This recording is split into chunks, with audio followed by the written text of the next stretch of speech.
Who is it?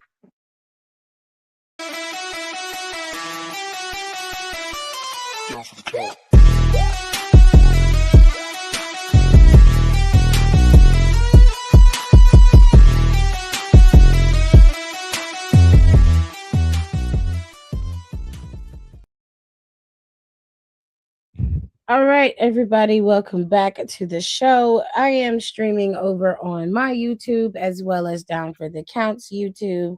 I wanted to make sure I got everything done at one time today. We're going to be doing our podcast. So if you're here from my YouTube channel, this is the Down for the Count podcast. Okay. And this is where we talk about wrestling. And sometimes we segue into other things, but that's what Down for the Count is for. We have our OGs, our originals. We have Nicole and Alexis. Say hi. Hi. What up? So we got a lot to cover today. We're gonna try to get everything done and go over Elimination Chamber. Now, usually on my channel, we usually go over NXT, and because some pretty cool things happen for NXT with the titles, let's start there. NXT was wildin'. Shawn It was was good. wildin'. It was trauma-inducing, honestly. Shawn was It was wildin'. trauma-inducing. What was? I've Oh, never are you talking seen so about much Zaruka? shit. Yeah, No, my that I lesbians. expected. And that I expected. I did not want Vanity Project to be champions. I'm very pissed off about that. I hate it. Yeah, but they got the titles off of fucking Team Shield, so I don't care.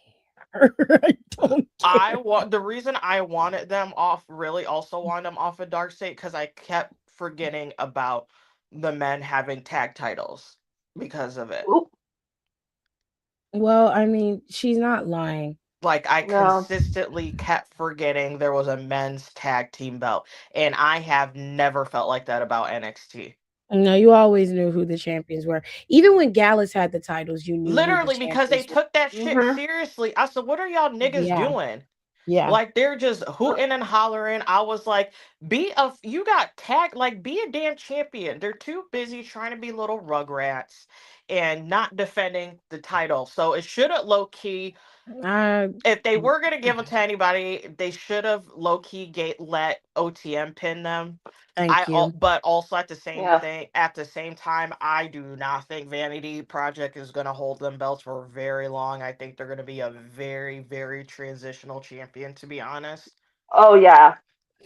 They're not holding. If they hold them to Mania, I'll be shocked, or Stand and Deliver rather, or they're going to drop them at Stand and Deliver. They're not going to have them for very long. And just to put this in perspective for people who may not be like, oh, you guys are just blah blah blah blah blah. I don't have cable, so I don't have NXT like in the place that I kind of pirated from went under. But I watch the clips that people post online. I never saw anybody talking about whatever their Dark Side. That's fucking stupid. Dark State. Dark State, Dark Side, Dark something. But I never saw anybody talking about them.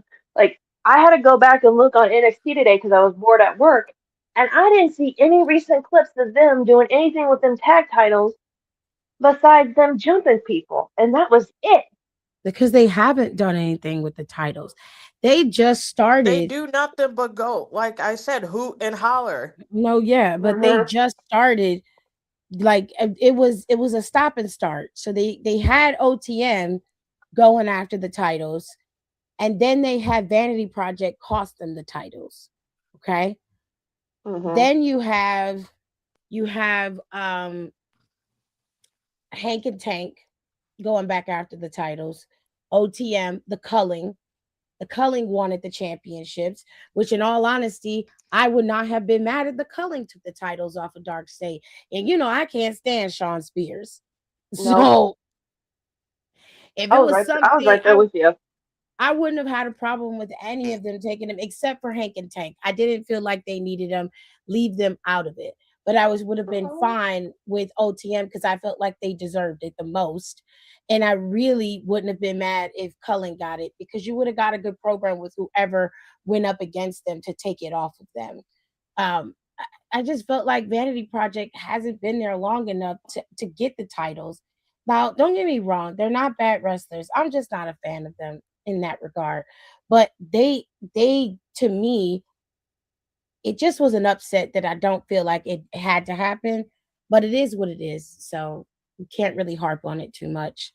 There was another title that changed hands in NXT, the WWE Men's Speed Championship. No, it's 3 of them. And yeah, Yeah. titles. But we're gonna talk about the Speed title. Elio LaFleur is your new WWE Speed Champion. Now this is a little controversial how he did it, but it is within the confines of the match.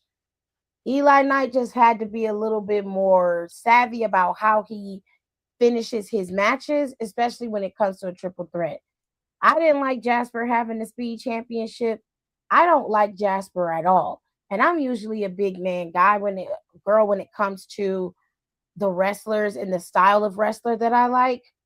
Jasper does not appeal to me. I don't know what it is, but to me, I find him to be very boring and he doesn't really have anything going on. And I'm not into what he's putting down.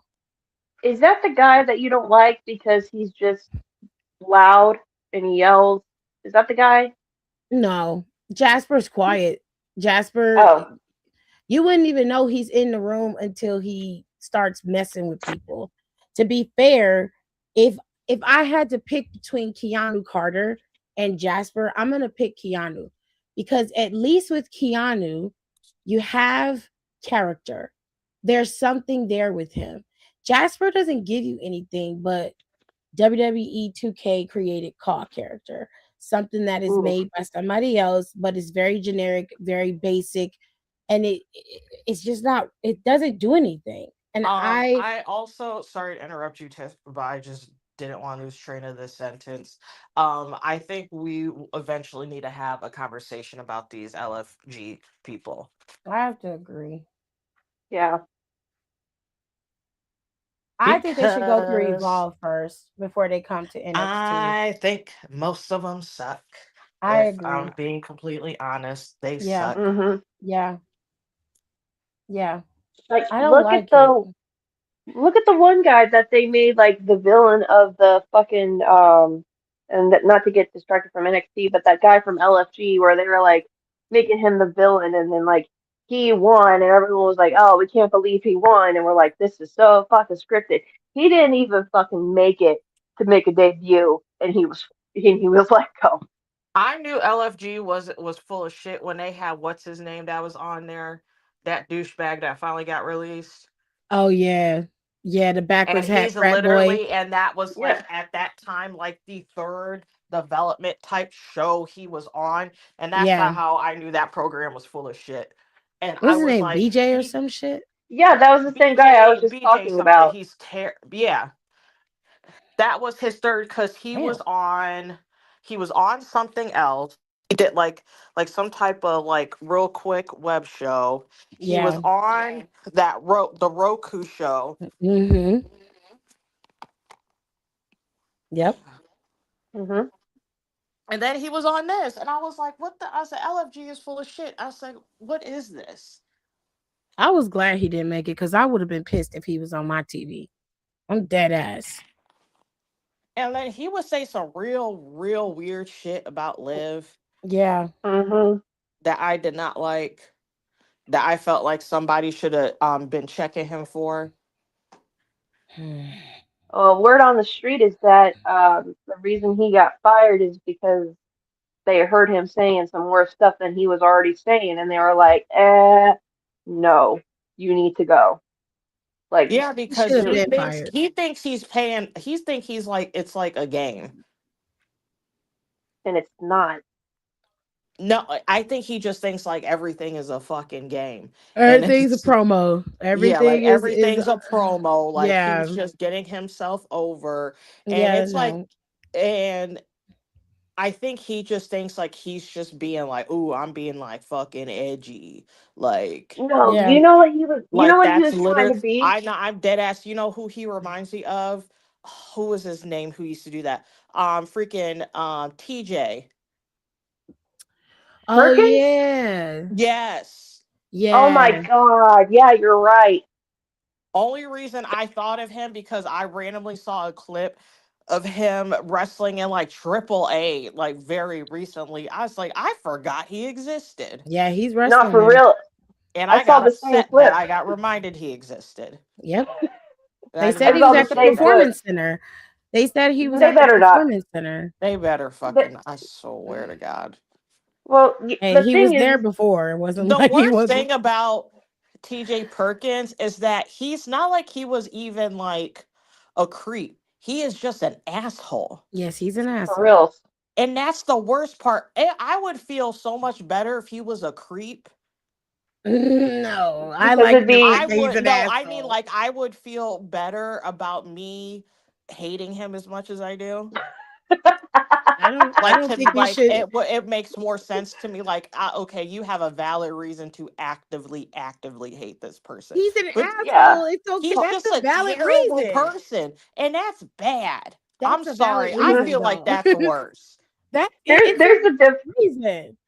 If he It's was just like, if valid. he was just a creep, then I would never have to like hear from him again because the right spaces in wrestling will just kind of shove him to the side, and he would just be the only thing I remember from T.J. Perkins' little WWE run is that that motherfucker dabbed into a great Muda hold. That's the only thing I remember of him being there, and that's it. And it's like if he was at least a creep, he would be like where Joe, not Joey Janela. I'm so sorry, Joey, but like all the other weirdos have we've put them off too. But it's like I was the same way. I saw him. I go, this motherfucker's still alive. Hey, Like I just didn't because even they think. don't Like I wrestle wasn't. on TV doesn't mean they don't Well, exist. you know what I mean. I didn't think he was I know, actually but dead. they're Dead, but he not was in dead to my me. I That don't makes sense. actively see them. Like I'm not gonna probably actively see him. I'm gonna actively see him now. Like I don't go searching for him. But like the thing with this guy, this BJ guy, is was watching the clips of LFG and like I was looking at him and I know what he was trying to be. He was trying to be like MJF, but because MJF doesn't break character.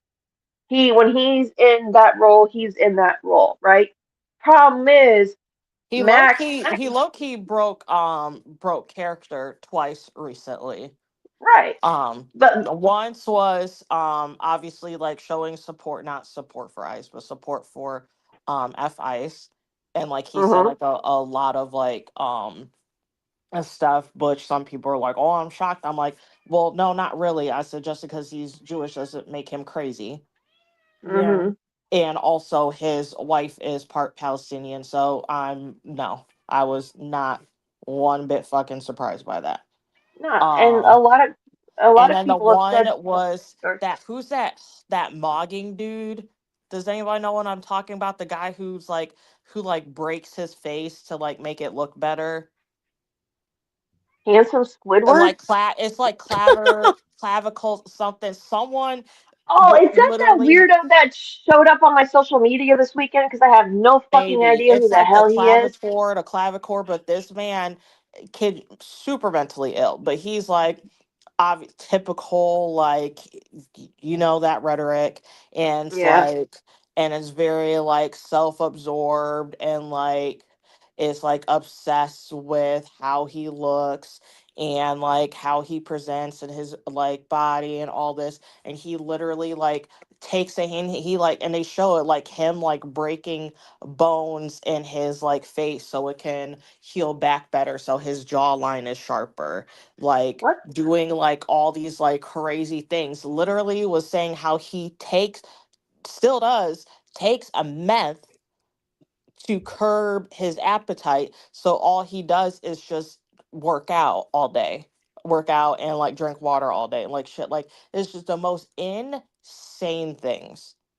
What the fuck Hmm. is wrong with men? Then he was talking about something. Oh, and then somebody was interviewing MJF, and they were saying like, oh, would he have a match with him? He was like, I literally would not have a match with him. He was like, I would literally beat his ass. I was like, he's like, what a disgusting person, like a Mhm. disgusting human being, like literally ripping him a new one. And he was like, oh yeah, he was like, oh, that'd be a good match. And he was like, no, I'm being serious. No. He was like, That I'm very serious. And I I was I like, oh. did see a video of that dude, and apparently someone, I don't, everyone's like it's AI. I don't know, man, because it looked too clean to be AI. Somebody ran up because he was wearing like a baseball hat or something. Someone ran up and went to grab the hat, and when they yanked it off, they pulled off the hat, but it also had a hairpiece attached to it. So they yanked it off, and it's just his weirdly shaped, buzzed, bald head. Not a wig cap. It's a wig cap. He was Guy Fieri in that shit. I just saw this dude like show up on my social media this week, and I'm like, who? I know I'm not that old, but who the fuck is this guy? I will give Max this. Max knows when to stay in character and when to break out of character because people who have worked with him, like on movies or like stuff where he's gone and he's not playing Maxwell, he's just Max playing a part. They said that when he gets in the character, it's like a method actor. He refuses to come out of it until everything's done. But then, like when he is out of it, he's like one of the most chillest, like down to earth guys you've ever imagined. Most And I'm heroes like, are. and that's the thing. It's like that was what this guy was trying to do. He was trying to be like that, but at the end of the day, like you gotta know when to break character. But he is just an asshole, and I haven't seen anybody talk about him since he got fired. And the last time I heard anything He'll about him, pop he was up. bitching Somebody about it. will, and it's because he's like doing some. He like posted some weird picture. Like I think I seen like a someone like repost or something, or like basically made a tweet with that picture and it like make fun of him. It was like him. I think it was outside of like an Impact show, and like these like three, like him making out with like three different girls. I was just like, ew. I was like, what Girls are we doing? have Yeah, better, have better. we're gonna finish out NXT. Sorry, didn't go on a side note there. No, it's fine. So Eliola Fleur is your new WWE Speed champion. Um, Eli was hitting his moonsault. He hit it really well on Jasper. But Elio came in and stole him and got the belt. And it's a little shady, but unfortunately in triple threat, like there's really nothing you can do about it. It is what it is. You got to keep And your with the head up. speed. Yeah, Mm-hmm. so And it's timed. unfortunately for Eli Knight, he had to watch somebody else steal his win, but hopefully they'll have their time where they'll fight each other again, which I think that they will, and maybe he'll be able to best him that time. But for now, Elio LaFleur is your WWE Speed Champion. Now, Keanu Carver had a match with Sean Legacy. Sean Legacy challenged him last week after Keanu went on a rampage in the back, destroying everybody and everything. He finally had his debut match here in NXT. And for the most part, Legacy was holding up in the match, but a big pounce and a huge suplex was all that Keanu Carver had to do. Legacy was out. Carver got the victory. So they're giving him the Brock Lesnar treatment, it seems. Great. Moving on. I forgot he turned heel last week. Mm-hmm. NXT Women's Champion Jacy Jayne retained her championship against Sol Ruka, but she had help, which she always does, from Zarya. Now, all of us knew that at some point Zarya was going to turn on Sol Ruka, and we kind of figured it was going to happen next week because she out of nowhere befriended her again to give her some safety and security, and then she attacks her before the match with Jacy Jayne even starts. It was a brutal attack. She told the referee she was good to go. The ref rang the bell.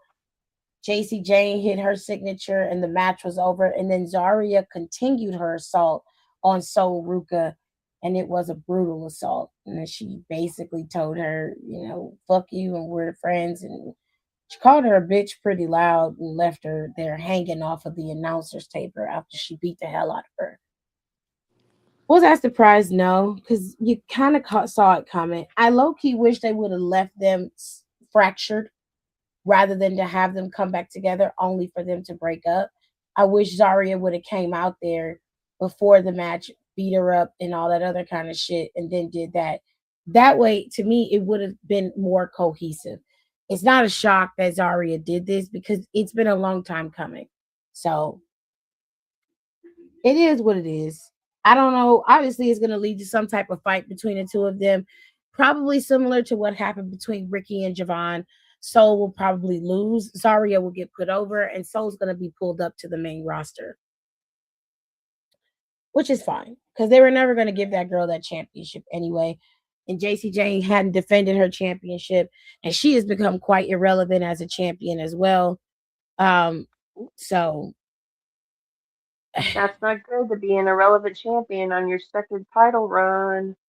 She's the one. I mean, and it's not. I don't blame Jacy Jayne, but if I'm being honest, her first title run was fine. It was a solid title run, even for a villain. But if I'm being fair, her predecessor in Mandy Rose did defend her championship clean.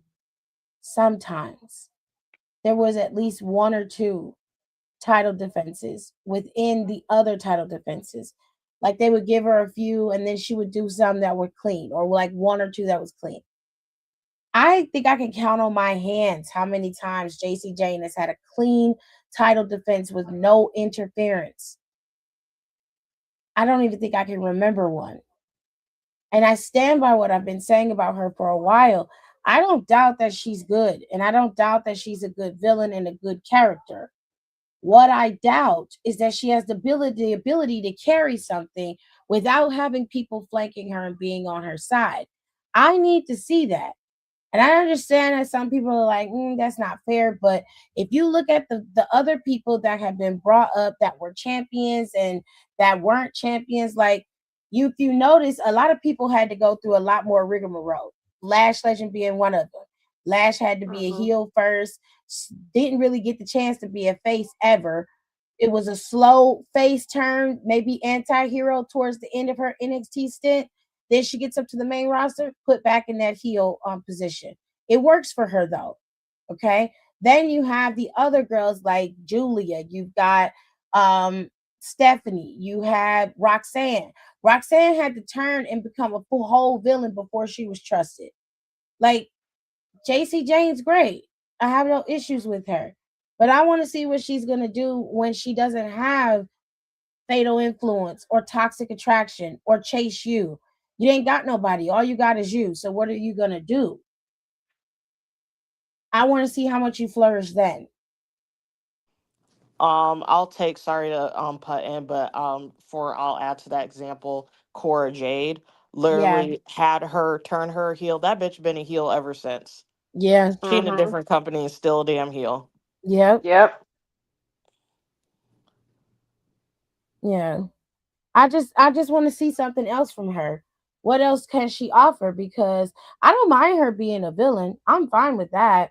But spread your wings a little bit, sis. If you're going to be a villain, then please, please, please give us some villainy that's different from you being the sexy rock star, shaking nothing but rickety bones.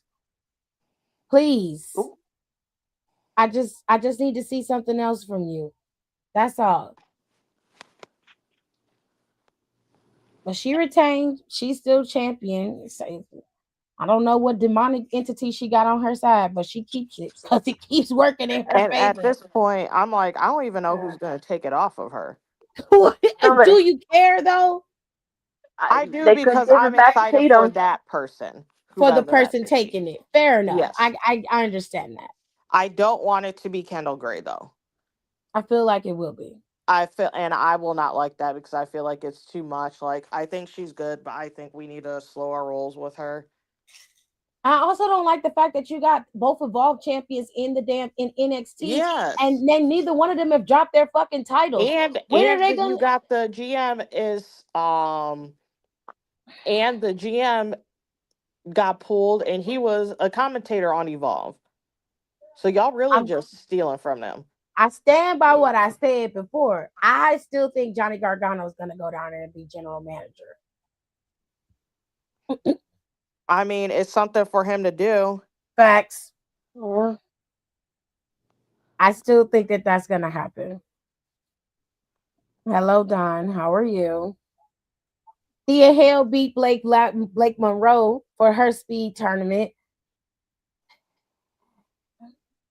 Blake Monroe is still attempting to recover. Jada Parker arrived and basically hit her with the drive-by and cost her her match. So it doesn't look like Jada Parker was that injured. It looks like the injury was a ploy and they have spread that out and she actually is okay. So they say they got two stories out there. One of them was that she was injured. The other one was that she was actually suspended for low blowing the security guard and taking out the other security guards to go after Blake Lively. That's the story that it seems NXT is running with, which is why Jada Parker was able to cost her her match for the WWE Speed Championship. So it looks like that fight between them isn't going to be over anytime soon, which I like them. They fight each other like they really fighting. So I can appreciate a good rivalry when it's worthwhile. And it definitely is. Moving on. Uriah Connors beat Kale Dixon. I mean,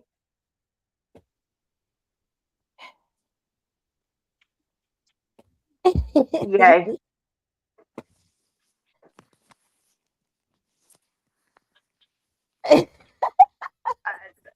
The crickets. The crickets. I don't understand the idea of the fourth generation superstars, the generation superstars joining up with each other. I get the idea of it, but the way they got it set up is like all the Mr. Irrelevance are all in one faction together. I don't know how that's going to work out in your favor, but good luck with all of that. Maybe that's the gimmick. It is, like, and it's not a good no, one. like but that's the thing. Like, it's fourth or what, second, third generations, whatever. But like, I don't know. Maybe it's just like something I'm looking at, but I'm like, maybe they're doing this on purpose because none of them are good on their own. Like, Lexus They King don't kept look good stealing. together either. Lexus King kept stealing my damn eyeliner pencil because every time he came out, my brown one went missing for like 2 weeks. That's crazy. That motherfucker broke in here and took my shit. But I don't The know. best Maybe thing that's. about I them don't is know. Ariana Grace. She is the best thing about their entire group. And that's not even me trying to be funny or disrespectful. I'm dead ass. When you look at the picture that they posted with all of them in there and she's out front. It is so, like, I have never seen a more unseasoned group of Nepo babies in my entire life. That's all I'm saying. That is But real. And it's so funny because it's really funny because I feel like both of my special interests are so chock full of fucking Nepo babies. But there's always like a group of the Nepo babies who just suck. Yeah. And that's all of them. No offense. But that's unfortunately, that's like they pray to God. David Finley goes there instead of AEW, but I think he might go to AEW in my opinion. But if he doesn't, I think only because he's been on there previously with like New Japan and stuff. Yeah. So that's but at the same time, I don't know, he could want to be with his family. So who knows? But if he goes, that's the only thing that's gonna save them. No, dead ass. That's literally the only thing. And then as soon as he gets there, everybody get in the fucking back. Everybody, you stand behind him. I don't want to see more than half of your face. Everybody got a 5-word limit, cap limit.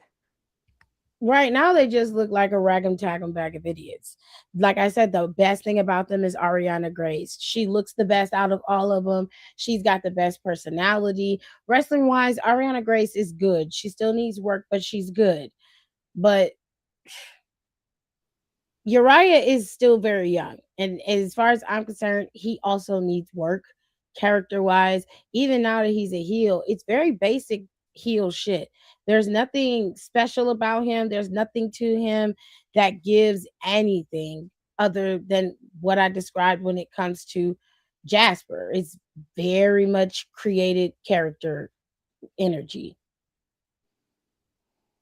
Same thing goes for Kale Dixon. No shade to him, but it's just you don't serve what you need to serve. The interesting aspect. You're not an Ethan Page, right? There's only one Ethan Page, and you're not anybody like a Trick Williams. You're not a Carmelo Hayes. These are once in a lifetime stars, and the problem here is that we're missing that. The women have plenty of them, but the men is few and far between. The women are good right now. They're set, but yeah. Speaking of the men, Miles Bourne defeated Ethan Page. He is your new NXT North American champion. Woo!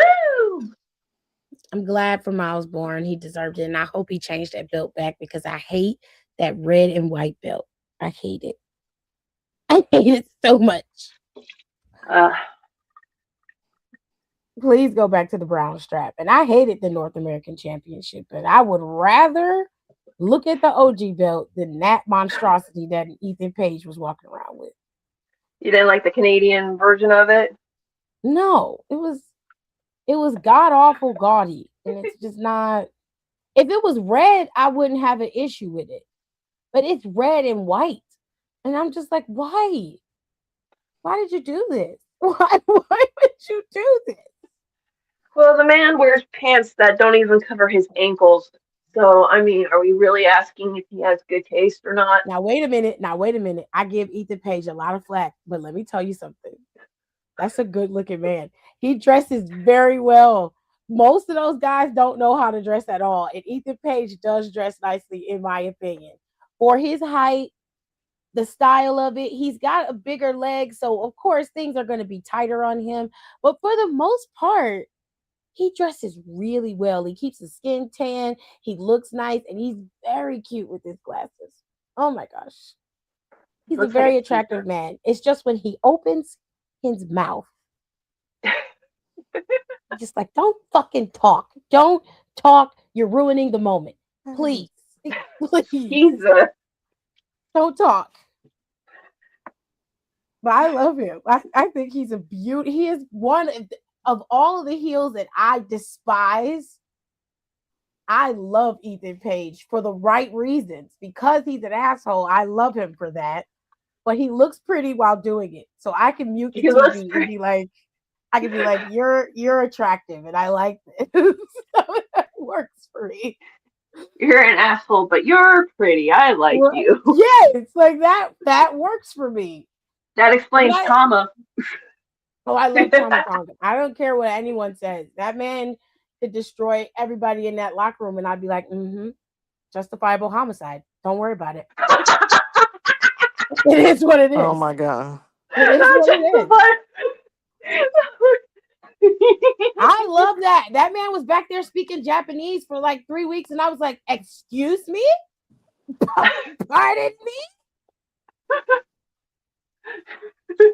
There's another reason why I love you. Oh my god. He's well cultured. I love right? Love that for him. Right?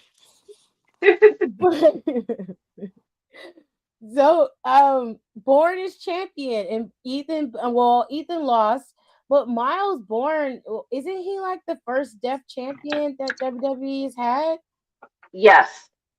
Yeah. I think he's the first ever deaf wrestler they've ever had. He is the first deaf wrestler they've had. I'm very happy for Ethan Bourne. I mean, for Miles Bourne, Ethan Bourne. For Miles Bourne, I like Miles Bourne's style. It does give early Randy Orton, but it's still Miles' style. He knows how to shape it so it fits to him. But I like it. I think he's great. I think he's gonna be great. I don't want him to be a pure babyface champion. I want him to keep that edge that he gained to face off against Ethan in the first place. I want him to keep that because he's gonna have some contenders. Sean Legacy is there. Keanu Carver is there. You got bum ass Jasper Troy. He's there. You got some people there that are gonna come after that championship, and I still want him to have his edge while that's happening. Plus, Tavion is still there, so you might have a little battle between him and Tavion. So I can't wait. I want to see how they're gonna book this. Let me see what the comments are saying. Hopefully, right? Yeah. Not you can see if his wife can fight. He is married, but I mean, I ain't trying to be nothing other than I admire from afar. That's it. I see a lot of his ankle. I should not be seeing his tibia this much. That's crazy. That is absolute nuts. He be looking real scrubbedly-umptious. That's crazy. Tip giving a heel their flowers. Someone check on her. Someone check on Hale and see if they can breathe. Listen. See, I will say this about Tiff. She's a face girl through and through. But if a heel is doing what a heel is supposed to be doing, and they make her visibly sick and yell at the TV when they come out, they're doing their job, and she respects that. I've known this woman for that long. And I know that in her. I give the heels their props when they do their jobs correctly. I did it for Nia, and I can't stand her. She still got us blocked on Twitter. I don't give a fuck. She got you blocked still, I think, or I don't know. Yeah, she blocked me on Instagram, petty bitch. I don't care. I wasn't on her page, no way. I didn't follow her, so it didn't matter to me. I was like, I can't see it because I've been blocked. So him and Drew for me. I like Drew, but Drew as a heel makes me want to throw up. If you are trying to figure out how to dry up somebody's coochie, Drew McIntyre is the blueprint of dry coochie. Oh my God. I'm sorry, but he is. Like, I prefer my Scottish psychopath to not speak, and he speaks too much for me on Twitter, off Twitter. You talk too much. I'm tired, and it's not nothing profound, or it's not like how Randy used to say some. How like 09 Randy used to say some of the most disrespectful shit to people on camera, and you would just be like, people like, what the fuck? People be clutching their pearls and shit when Randy was talking on TV. For real. But no, Drew is like he's like one of those guys who never got coochie in his life, and he sits in his room and he pees in a Mountain Dew bottle because all he does is play fucking World of Warcraft all day, and he has pimples all over in his face, and he's an incel. He comes across like an incel to me, and that pisses me off because it shouldn't be like that. I gotta go do my skincare. No, like Daryl was actually asking me about Drew, because me and him have been having like wrestling conversations about stuff, and I'm just telling him, majority of the stuff we're going to talk about Mania is like really what's affecting a lot of the fans. And I said the product's not good, and he's like, well, is Cody still champion? I said no, and he goes, well, who's champion? I said Drew. And that man, you guys to understand, my husband only watches wrestling when I watch wrestling. But the look on that man's face when I told him Drew McIntyre won that title, it was like someone punching him in the gut. He's like, Drew, really? I said, yeah. He's like, is he at least doing the crazy Scottish guy? I said, no. He goes, oh, that's disappointing. Yeah. This is my husband who doesn't watch wrestling. I'm like, I'm sorry, babe. Yeah. Yeah, wrestling is at a place where the shift is not good, at least for WWE right now, and they got to have a come to Jesus moment, because if they don't, ticket sales ain't gonna be the only thing that they have to worry about. Okay. Let's finish up NXT and then we can start talking about Mania because That is a lot. NXT. That's it. Okay, good segue. Good segue. That's it. So WWE ticket sales are in the toilet and everybody's freaking out. Well, a lot of people tried to tell them that the fans were not going to respond in kind to them going back to Vegas in a back to back move. They tried to tell them that if they did not book this Mania to be undeniable, that they were not going to buy tickets. They were lazy in their booking. And so the fans responded by not spending their fucking money. Not only that, but TKO has decided that they're going to price everybody out of the show. And not only that, but cut off the other half of the revenue stream by blocking the watch parties that could happen within a few miles of the arena. So, ticket sales are in the toilet for Mania. TKO isn't happy. WWE isn't happy. So TKO and WWE decided to put the tickets on sale for 25% off. And that did not entice people to buy Mania tickets. People are still saying they're going to keep their asses at home. So now the situation is, how do we rectify this? How do we fix it? This Mania is a wash. I want you to understand that. This Mania is a wash. You're going to lose money on it. You're going to lose money on it. I want you need to make sure you focus on the fact that you're going to lose money on it, because that's happening. What I don't understand is the watch party blackout. Can somebody explain this to me? Because so when I not to cut you off, but I thought that most of the time when they have the watch parties, well, if you start, and then Nicole, you were there last year, so you let me know if what I'm saying has any validity or if it's different, right? So I thought that the restaurants and the places around the arena would use ESPN, the app, to pull up the watch party. I mean, to pull up the show, and they would have a viewing party there, and they could charge tickets for it or whatever. I'm confused as to how they're going to black out these companies from doing it. What are they telling them they can and can't do, or how are they going to block them from being able to have the watch parties? I don't know how they would. I don't know how they would be able to do that. You would have to do some. You would have to do like some type of like signal jam or. I know it. I know how it's done. I know this. I know this shit. I know this shit. Oh, actually, I'll let you go. But also, most bars and restaurants have DirecTV, and they could literally just directly contact DirecTV, because anytime someone gets in an argument with somebody, they cut some shit off of DirecTV. So they are more than happy to do that. Oh, that's not cool. That's fucked up. Because you know how many times when I'd be at like my last job and we wouldn't be able to watch a certain game because it was on like Fox or NFL Network or something crazy, and there was like a contract dispute. Yeah, that contract dispute shit where they block it out for like a whole month and you miss everything. Kind of what they were doing with YouTube TV a couple of months ago. Yeah, and that's what I was fucking paying for it for F1, and I had to go watch it on ESPN, and then that's when I found out I could just watch it on ESPN Plus live. And I was like, I could have been doing this the whole damn time. And I canceled that YouTube. That's what made me cancel YouTube TV. Oh, okay. And I was like, shit. I was like, I don't need this. Fact.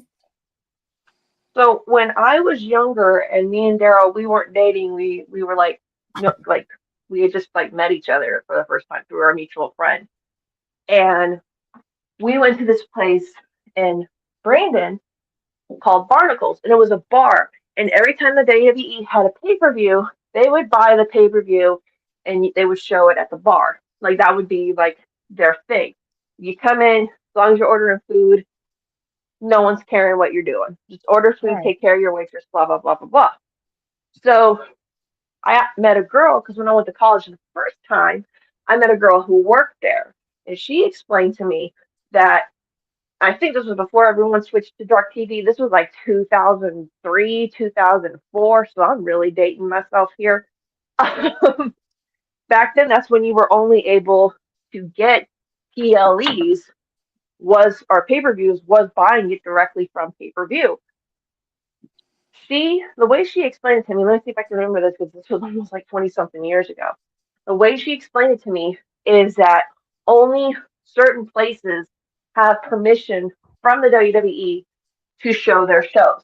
That's why when every year was for WrestleMania, you couldn't even bother going to that bar because people would be there from the time they opened at noon till the time WrestleMania ended till God knows when at that point in time.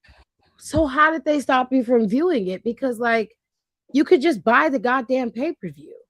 And because when they go back and they used to look at the old pay-per-view buys, it would tell you who bought it. The names would show you would up. like use an individual account. Like yeah. But that's the way how she explained it. Since time had changed. I don't understand the watch party thing. I might go off on a little bit of rant, so I apologize. I'm trying not to do that a whole lot this year. Last time I checked, nosebleed seats for WrestleMania for one night of WrestleMania is $325. Now, I already told Tiff and Nicole this, but I'm going to tell y'all who are listening to this. That is basically my grocery bill for a month between me, my husband, and my kid. So 3 people with everything going on, $325. That's my grocery bill. That's for one nosebleed seat for one night of WrestleMania. And the thing is also, people have to understand, when people are at Mania or they're watching WrestleMania, part of the reason why we're watching it is to see where they're going next year, because there are people there at that show that starts booking hotels the second that name flashes through. And they said they were supposed to go to New Orleans. I can guarantee you I got $100-something in my checking account right now because payday still ain't here yet. But I can guarantee you, okay, somebody was there already booking hotels for Louisiana for that point of WrestleMania. Then they turn around after they make the announcement that they're coming back to Vegas. That's already showing greediness right there. But you have the audacity to ask for $325 for a nosebleed seat. You gotta be fucking kidding me. The only time I would pay $325 for a WrestleMania ticket is like maybe not bottom row or the bottom because that's like a total house payment for me, but like somewhere in the middle. Like I don't mind sitting off to the side as long as I'm not getting barred by my views blocked or anything. But I will be damned if you expect people to pay a fucking grocery bill, a car note, insurance, mortgage, rent for one nosebleed seat. That is absolutely ridiculous. And then now they're taking out the watch parties because they think people won't go. But you gotta understand, we're from the generation of the black box. Okay, that shit used to hijack pay-per-view stuff. We'll find ways to watch it. Just because we don't go to a restaurant, we have the whole ass internet. You could probably go somewhere on your neighborhood and be like, hey, weird question. Does anyone watch wrestling and is anyone going to watch WrestleMania? Hey, yeah, come over, help me pay for it, bring some food. Okay, like we're going to go old school with this shit. Okay, because this is what we used to do back in the day. and the fact that they're probably going to ask you to buy WrestleMania twice, that's probably $50-$60 right there. The product hasn't been good. People aren't happy about it. I mean, there's a few saving graces, but you cannot build a 2-night event on just a few saving graces. And now they basically announced, well, Heyman said it in that clip, they're going to go to Saudi next year for Mania. So we're not even going to have a Mania stateside for a year. Well, they told us they were going to Mania last year when they did that big ass announcement. And we were all like, okay, what is this? And it was just them announcing them going to Mania next year to Saudi. We already knew that was happening. I think the issue here is not only the quality that you're providing in terms of the the matches and the rivalries and the championship fights, but it also is an issue of Vegas itself. Vegas is the biggest issue. It's an expensive city to begin with. I mean, Nicole was there last year. She knows more than any of us. You're spending a fortune to be there for a few days to watch WrestleMania and to look at the various other shows that are around the arena or there for the vicinity of Mania. Not only that, but there's the Superstore, there's WrestleMania events by WWE, and so much more. Like it's just it's just too much. And then you have to factor in the fact that our economy, the US economy, is in shambles thanks to the president and his regime. So, no one's going to be spending money frivolously because it doesn't factor into the bottom line. It's not going to be dire that we miss fucking Vegas Mania for the second time in 2 years. You're not using your heads here, and I don't understand what's going on. Is it TKO? Is Triple H not thinking clearly? Is he having pressure from the higher ups to do it their way? Like, what the fuck is happening? Because it wasn't too long ago that everybody was saying you were the saving grace, and now we're sitting here and 90% of the IWC is saying they need to fire your ass immediately. And we told y'all not to get your fucking hopes up, but no one ever listens to us about this shit. Because now people are like, oh, Vince needs to come back and fix this. Look, I'd rather eat shit first. I'm not look, done. I don't want Vince to come back because we saw what happened when that happened, okay? He was petty. He didn't want to sell the company or give the company up, so he sold it out from his family. So the McMahons have no longer full control of their own fucking company. And then the stuff with Miss Grant happened, and then he left, and then they brought Vince back to finish the deal, which that whole time was so stupid because that's also the time where no one returned Juice Robinson's phone calls. What else am I missing here? Then Miss Grant's story comes out. Vince gets the boot again, and the only thing if Vince came back, if Vince was still there, they would be trying to find ways to get him out either way. The only thing I will give Vince McMahon a shred, tiny little shred, okay, is that he knew not to price out the people who kept the lights on, if you get my drift. The families, the people with kids, teenagers, adults who grew up watching wrestling and then kept loving wrestling as they got older. He knew those were the people who were going to be the ones, the ride or die. Because there were years we were riding good, and then there was years we were in the trenches covered in shit with like nails in our fingernails. Like we were going through some bad times, but we stayed as fans. And this is the kick in the balls that we get for thank you for what, not even the past 10 fucking years alone in WWE. I also and now don't like the fact that Triple H gets a lot of the he has to bear the brunt of a lot of this. He's the one that everybody attacks. He's the one that everybody comes after, whether it's ticket sales, whether it's firings, whether it is booking. Everything falls on Triple H's head when everything is not in his control. And most of the people who say these things know that, and yet they still do it to perpetuate the fact that, oh, it's Triple H, he's the problem. When we've seen when they change regimes and when people change things, that it's not always the problem. He's not the one in control of everything, but we do give him flack where flack is due.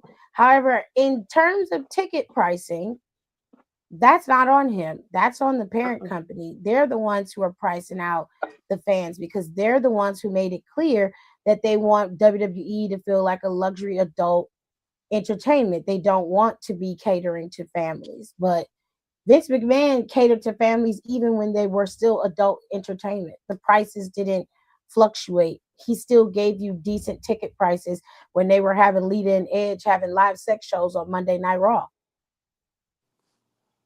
It was up to you to take your kid to the show or not. That was on you. Okay.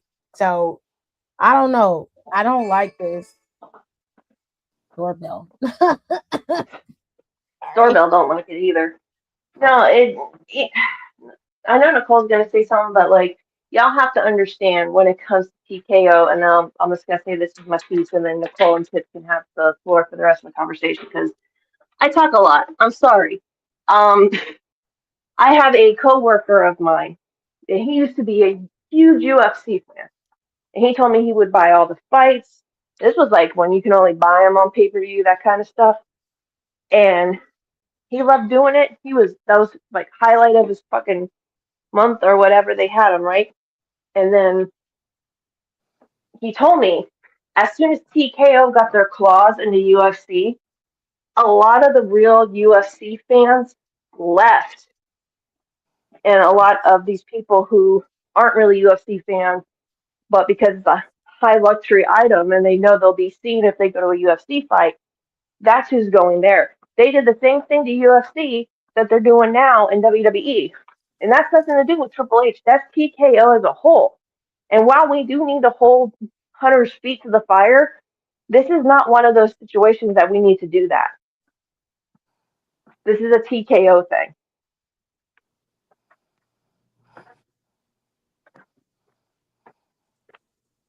Nicole, what do you think? I mean, I'm not really surprised by this. I just don't understand why everybody else is. Well, they better do something. But you know what? Good on the fans for not being like, oh, 25% off. Let me go ahead and buy.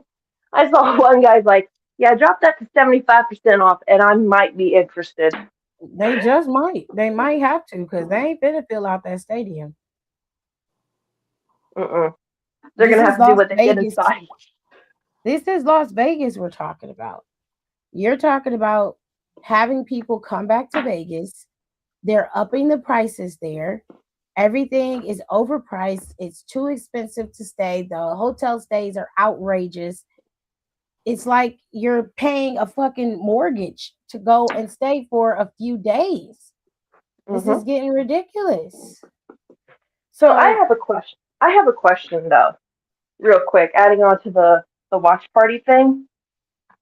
When they go back to Vegas, does that mean the place that they're always showing people at in Vegas watching pay-per-views or PLEs, are they not allowed to have one either? Or you mean like that Omnidome that they were showing the PLE at before? Yeah, because that's close to the stadium, but and it would be considered a watch party if we're being fair.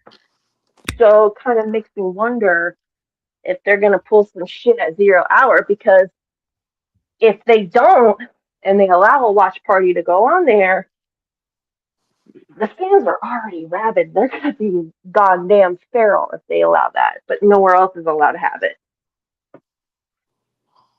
I don't know, man. All I know is it's not looking good. But also the problem is the booking. A lot of people are not happy with the match card as it is.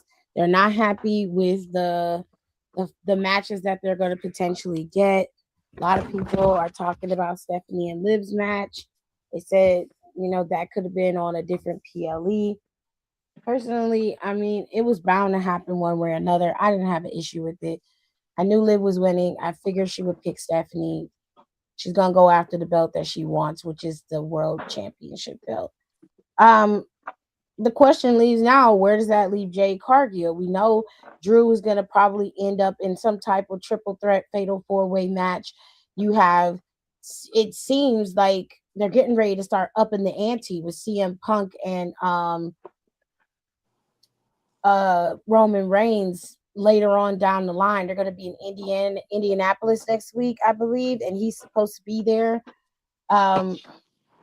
It just looks like they're going to start ramping up the feuds, but they also have decided that Lesnar is going to have some type of weird open challenge. I hate it here. I don't care, and I hate it for anybody who has to go up against him. And then, like, there's a lot of open-ended things, like who Carmelo Hayes could possibly face. going into WrestleMania. Who is Dom gonna face? He has to defend his title next week. There's no booking for his title going in to Mania. There's no booking for the mid card for the women's championships, for the IC title or the US title for that matter, going into Mania either. There's not a lot of interest in the lower card here. They hyper fixate on the main titles and don't give the lower card its just due. It makes it so that those titles don't mean anything, especially in the women's division. It just hurts it. Um, I'm pretty sure they're gonna have the tag team titles with the Bella Twins and Rhea and Io going into Mania.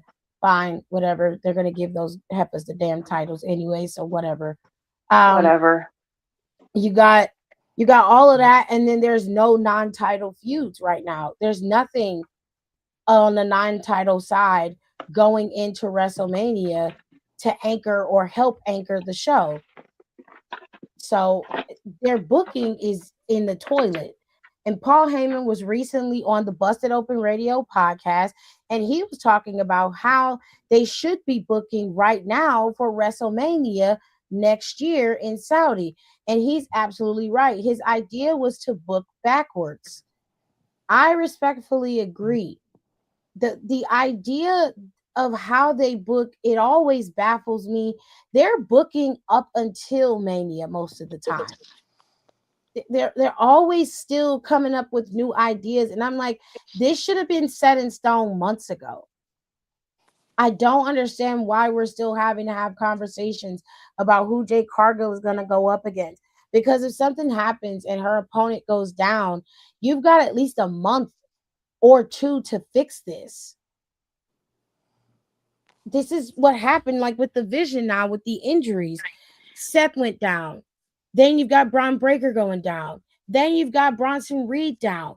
All three permanent original members of the Vision, all injured within months of each other, is absolutely insane. That has jeopardized your Mania card 3 times. And there's been no adjustment to how you book your matches. There's no adjustment to how you book your feuds and how you book your rivalries. You're not booking any backups. There's nothing. And then you're having to scramble to try to fix this. It starts to get to the point of asking that is this incompetence or is this just lazy? It's got to be one of the two. I think it's because they're focusing so much and they don't realize they're focusing so much on just a certain thing that by the time that the uh, WrestleMania time does come along, and we've seen them do this before, and I think it was last year's or the years before it or something like that, but we've seen where Mania is literally not completed or there's not stuff done till like D-Day of Mania. And then they always like, oh, quick, throw this on social media. And we'll show them like, oh, these two are having a fight because this one ran into this one with a hot cup of coffee and it stained their dress or stained their suit or their shirt or whatever. Like this is your biggest show of the year and you have no idea what the hell you're doing. That doesn't put faith in a lot of fans anymore. Because we did that with Vince, where Vince would take the script 5 minutes before the show goes on and rip them up and make them write it on the fly. That's why everyone's promos were bad, because they had to do it on the fly. They didn't know what the hell they were saying. They don't know what they were doing. And that's when the fans really started being like, yo, what is going on here? It's not good. Nicole, what do you think about Heyman's idea to book backwards? I think that's a good idea. And I can't believe I said that. I think it's smart, especially and I don't even remember if I said this in a group chat. I was like, especially with how um big that Mania needs to be to like warrant all this shit and to cover up it not being somewhere normal. Yeah. That you have to that has to be your WrestleMania 40. Mhm. You got to book that like WrestleMania 40. So you got the like the main events for that Mania should be decided upon in 2 weeks tops. 2 weeks tops. They need to pick who they want to main event each night, and then book from there, and then figure everybody else out. Figure out if Bianca and Pinky gonna be working by then. Okay. Oh my god.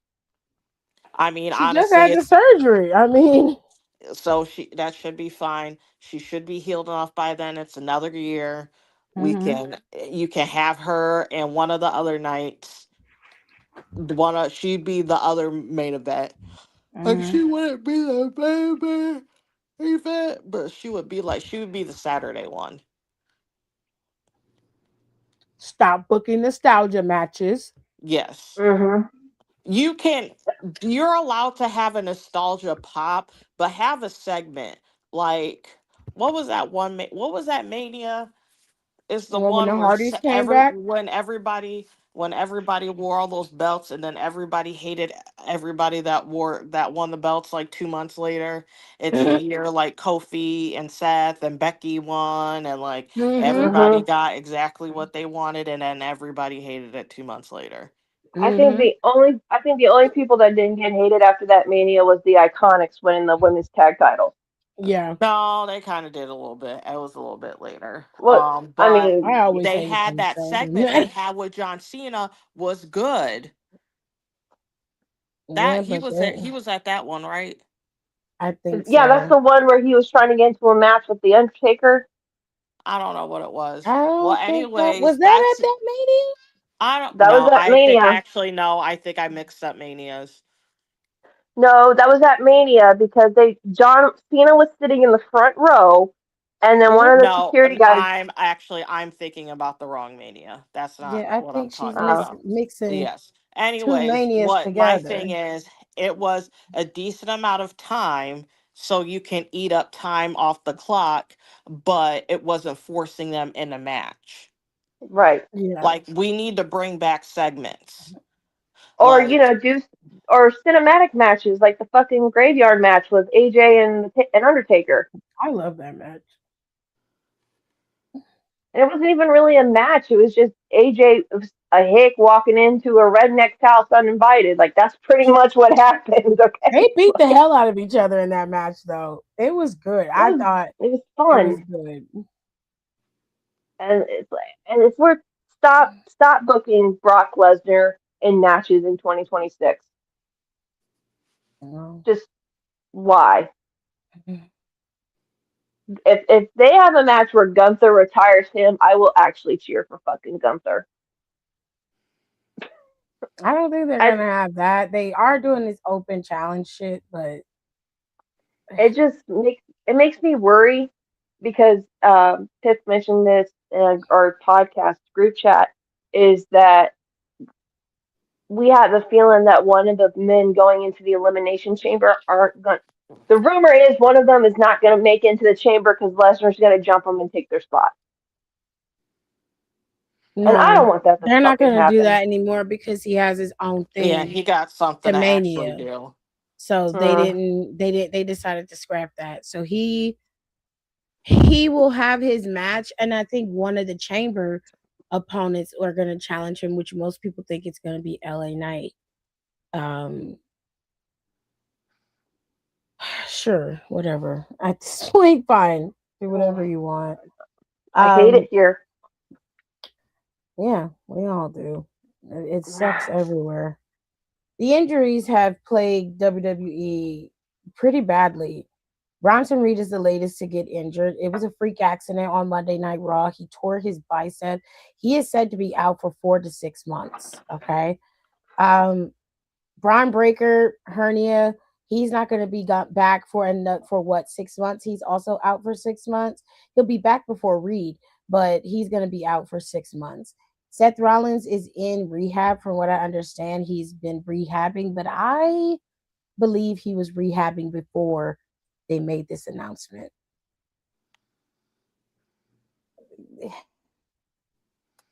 Anyways, Chelsea Green is injured. She has an ankle injury. Xavier Woods is injured. He has some type of either arm or shoulder injury. There's a lot of injuries in the E right now. And we were talking about this before we went live, and everybody had a different idea as to why that's happening. For Nicole, she thinks they lack conditioning. When they were having more of the house shows, the body was hardening, so it was easier for them to take a hit here and there, do this and do that without them feeling like they're going to break into pieces. I believe a lot of these injuries are freak accidents. These are happenstance injuries. None of these are happening because they're wrestling too hard or not wrestling hard enough. But Nicole isn't entirely wrong. Two things can be right at the same time. I do think that some people need to have that type of conditioning in order to maintain themselves in the ring, and others can take off like Roman and not have to work as hard and come back and do a 2 to 3 week stint where they're wrestling, but they're not wrestling. They're not wrestling house shows, live shows, and doing Monday Night Raw and SmackDown. They're just coming in, doing their part and leaving. So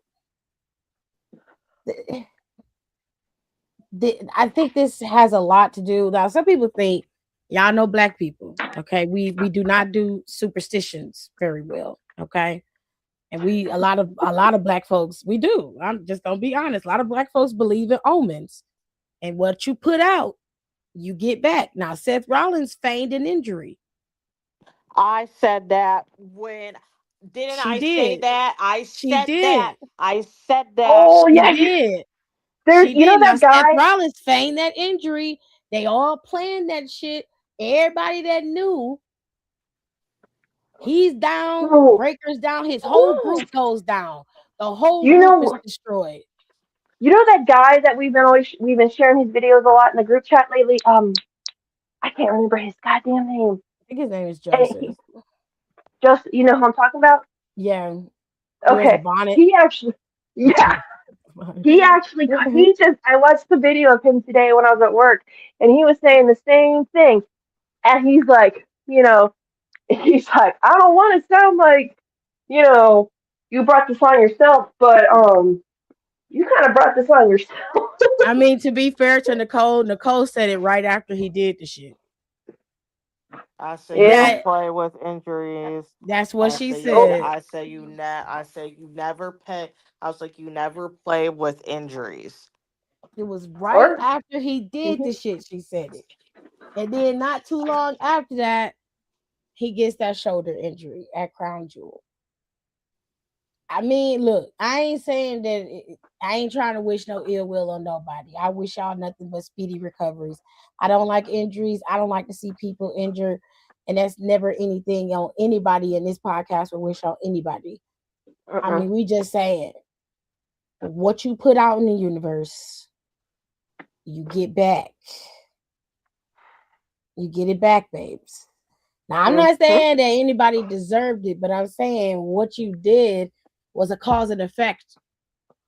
You've got an entire group who is out. This whole group was built on you. And now not only are you gone, but both of your founding members are gone. The only people who are there is the one that was running around curb stomping everybody with a mask on, Austin Theory, and Logan Paul. That's all you got. You have what a vision. You have nothing else. What are you gonna do? Like, what?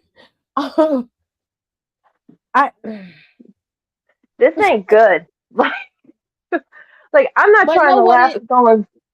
But no, what it did do was it exposed you for not being prepared, because you rested on Bron Breakker being there, You rested on Bronson Reed and you rested on Seth Rollins. And you know damn well in wrestling, anything could happen. And you guys keep doing this. You also rested on Bianca being there. You were sure that Bianca wasn't going anywhere. And Bianca has been down for 6 months. She has been gone. And She's you been have gone for a not, year. It's been you longer haven't, than that. you haven't figured out anything. You haven't figured out shit. What are you going to do? You haven't built up somebody else to be able to go after Jade. You haven't started building up your women's roster. You got Lash there. You got Nia there. You're not starting no feuds with nobody else. Everybody's circling these damn tag team titles and acting like Jade Cargill ain't got no championship. What is going on? What is going on? You got all of the top guys going after Drew as champion right now. Look. And then you got Roman. He shouldn't have attacked Randy in that match last Friday. You should have left Randy out of it. I don't understand the logic of it. It's either you're trying to stack these matches so that people want to come to the show. To be real with you, it doesn't make me want to watch that match anymore that Randy's in it. You could have just left the belt on Cody to begin with and had Randy and Cody at Mania. You didn't have to do all of this. See, I would have rather seen Randy versus Cody at Mania just because of their history together. And it's more than just, you know, what Cody and Roman have, but like the whole like legacy thing and everything. That would have made sense. There is no reason. I understand Liv Morgan because we all knew no one else was going to win that Women's Royal Rumble. It was we all knew it was going to be Liv. Why is Roman Reigns back in title contingency? I'm not seeing enough people mad about this. They're not going to be mad about it because people want to see it. And as much as y'all may think that Roman doesn't need to go after the title, it's not about him going after the title. It's about what his name brings to the table.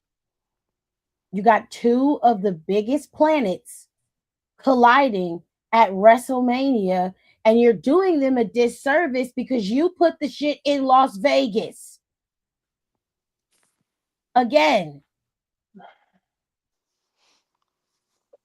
the reason why people want to see it was due to that promo they cut a few Mondays back. People were like, oh yeah, I'm interested in this. I want to see this. Roman is an entity. He is going to be a draw every single time. No matter how many times you say you don't want to see him and you don't feel like he needs to be there. Yeah, it's Mania. He needs to be there in some capacity. Whether he's the main event, 1, 2, or 3, doesn't matter. He needs to be there. If he's capable and physical and can do it, he needs to do it. He needs to do it. You know how like the Good Brothers would always, you know how I always used to say the Good Brothers would clock in like a month and a half before Mania? Yeah. Yep. And then they know, and it like clockwork, it would happen. They find them punch cards every time, and they would remember they had to go to work. And then this shit. Speaking of the Good Brothers, they showed up. I know they showed up on Monday Night Raw. They look amazing, by the way. But they also showed up in MLW's Battle Riot like a couple weeks ago or something like that. And Gallows actually did his Festus character again. I saw that. He's always. He's a mess. They're a mess. You remember when that other one cheated on his wife and they did all that crazy shit online and then said nothing else? Mm-hmm. I remember that. Y'all remember that? Yeah, that was a fun show we recorded. Wildest shit ever. That was so crazy, and then nothing. Not a beat. It's just random. And it's like, okay, so everyone's like, so what happened? Like, you drug us in your business and nothing? Right. Wild times. Wild times, honey, because, man, we were talking she just so went much silent and took him back. She took him back, and they just started acting like they were a family again. As soon as Yep, people started talking acting about like him, nothing. Literally acting yep. like nothing happened. And as soon And as people Nicole, started talking about him, she was defending him. And it was like, you Nicole, were just calling him everything under the sun. And she was like, that's my I, husband. I'm You like, "Huh?" literally wrote whore on his like what? Like, and you I can't. posted it. One of Yep. y'all said something like, "Oh, he must have bought her that expensive bag that she's been wanting." Like she, Shit, he Ain't no bought her amount of more than a jewelry, damn bag. She got you know what? bags. She got a new houses, car. right? They She got a got wing added to a the house. little. She got a little mommy touch up. Yeah, Probably. something. Mm, She got a lot of things. that was messy, but my God, that was so. It was messy and sad, but at the same time, it was kind of like low key hilarious. Just the way they were acting, I'm like, this is like some high school. Like she posted pictures of him like sleep and was Yeah, calling him names, and I was just like, this is she called him a wild as whore. fuck. She called him a. Did she call him a slut or something too? She I wrote mean, like whore on his it's face yeah, she while wrote it he on was his face. sleeping. That's the picture where he was asleep. Jesus Christ! with And she his mouth posted it. all open. I was like, Yeah, ooh. exactly. She said, well, Ew. Cardi did say broke boys don't deserve no coochie. That's crazy. That's crazy. That was like Anyway, 20. That whole thing was fucking wild, man. That was like 2021, wasn't it? Like it was early in the 2020s. I just remember that. And I want to say yeah, because it wasn't COVID. We were out of COVID, I think. yeah, because I think that's when they went over to Saudi and all that shit was kicking off. And I was like, damn. That was She waited till after he was. Saudi. It was. I don't know, but it was. That was a wild time in wrestling, man. Holy shit! So much stuff happened. Not to make some mess in the Sims. That's wild. Rico in the group chat. I mean, in the comments, acting up. Anyways, Oh Lord. last but not least, because we can only talk about one thing, but for so long. AJ Styles is inducted into the Hall of Fame. He's going to be in this 2026 class. Hold on. They gave it applause. I got applause sound effects. Hold on. Oh, okay. I've tried my They don't best. want none. They don't want You know what? none. None. Yeah. Okay. So AJ Styles is going to be in the inductee class. He joined Stephanie McMahon because they made the announcement for Stephanie at what? WrestlePalooza? It was a Mm. while ago. And then nothing. Triple H, I'm gonna give my lady her moment. And I'm like, damn. Mm. It was like, Okay. damn, and Stephanie going by herself? Like, what the fuck is going Right, on? like, where's the rest of it? And I said, you love that lady, huh, bitch? Okay. Mm. I'm gonna keep my opinion to Wowzers. myself anyway. And Uh, AJ Styles also had his opinion about Mania. He said that Mania has lost its luster to him. It's not the big PLE that it used to be. And I mean, he has a right to his opinion. And in some instances, he's correct. A lot of people believe that it's lost its luster because it's a 2-night event now. And making it 2 nights took away the spark of WrestleMania. And I disagree with that. I don't agree with that. I don't mind the 2-night event. I just want them to put forth effort for both nights. And sometimes they don't. I do not want to be watching WrestleMania for 12 hours. I just don't. true. And I don't want It was Mania to be booked like a PLE where you got 4 matches on the card and 2 of them nobody cares about. it would be better if they just streamlined it. You know, like everyone's like, "Oh, it's me." I think I've said it too, and I kind of like thinking back because sometimes you say something, and you're like, you know what? On second thought, like Mania needs to be like the payoff to big feuds, and you don't need to be like, "Oh crap, we don't have a U.S. title match. Quick, let's throw something together 5 seconds on SmackDown," and all of a sudden they got. It needs to be streamlined, and it needs to be the matches that count because to a lot of people, and I said this to myself, WrestleMania is basically like the season finale for WWE, and then it doesn't really kick back up until, oh god, I know I picked like an exact point, but to me it's like, okay, this season's over. time to move on to the next season, that kind of thing. I kind of disagree and agree with AJ at the same time, but I am so happy he's getting his flowers while he's still here. Because this man, and look, I gave this man a lot of shit.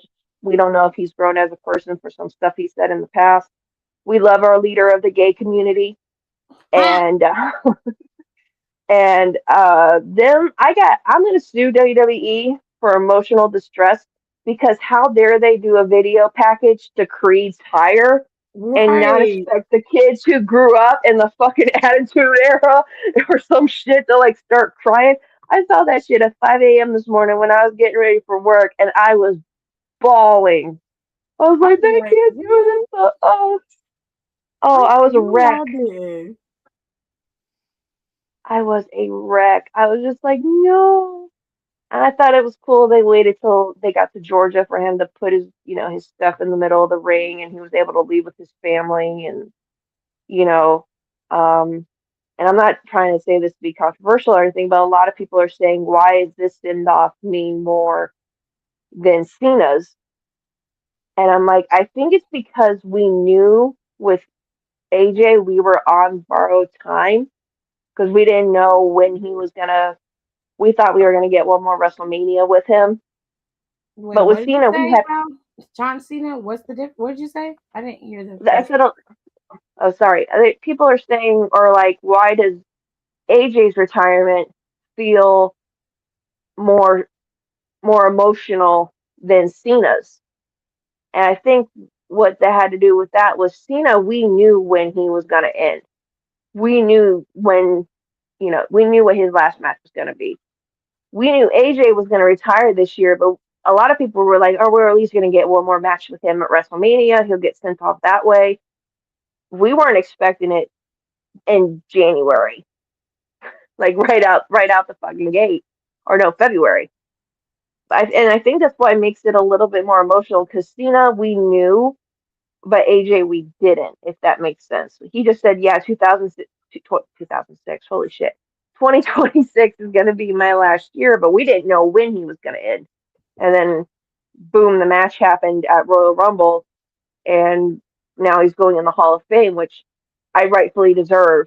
And AJ Styles is probably, I'll say this because I'm just going to repeat what I said.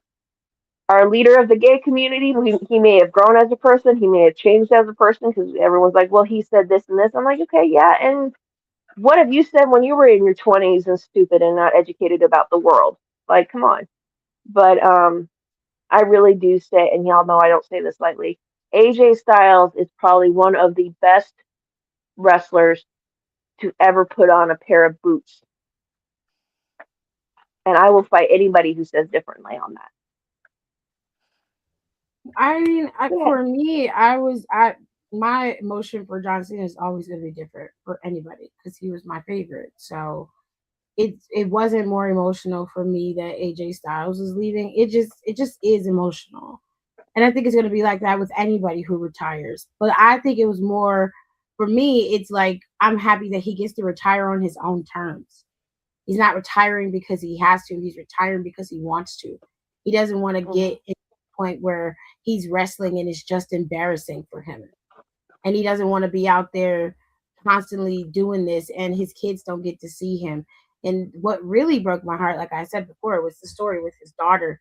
And he's talking about how the text messages that he got from, about him wanting her wanting him to go with the daddy daughter dance with him, and how everybody says she's so lucky, but she's like, you guys are lucky because you get to be with him, you get to see him, and that's gotta hurt, because this is his dream, but this is what he does to provide for his family, and while his wife does everything she can to make it easier on him, it's not easy for you as an adult when you have children that look to see you and want to be around you and want to grow up with you.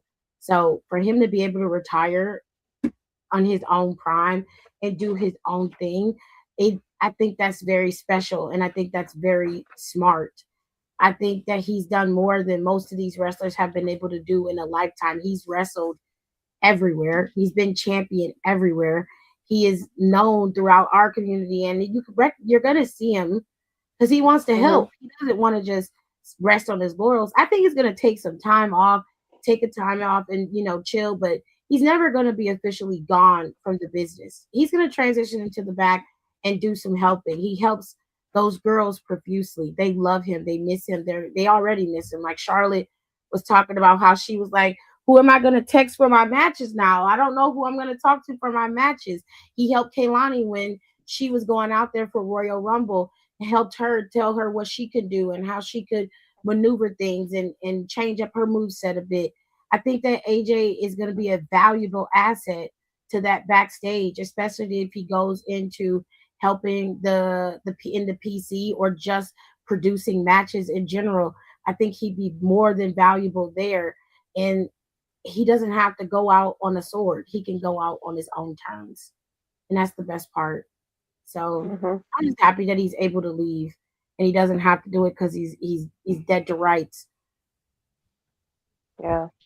I will say this though, when they were showing the people like backstage, like in the clip, like I was following this, they had Frankie Kazarian. I was like, holy shit, right? Like you're just like, wow. And then he opened the door and And Abyss Abyss was was back there, there. Yeah. and he was dressed up as Abyss, and Kazarian's like, what are you doing? Come on, we gotta go. Like that kind of shit.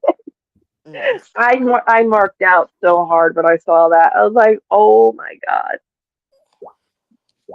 Oh. Nicole, you got anything to say about AJ and his retirement, or are you good? I think everybody covered everything. I mean, it's good for him. I'm like happy for him. Happy for him and his retirement. Happy he was able to retire the way that he did. Yeah.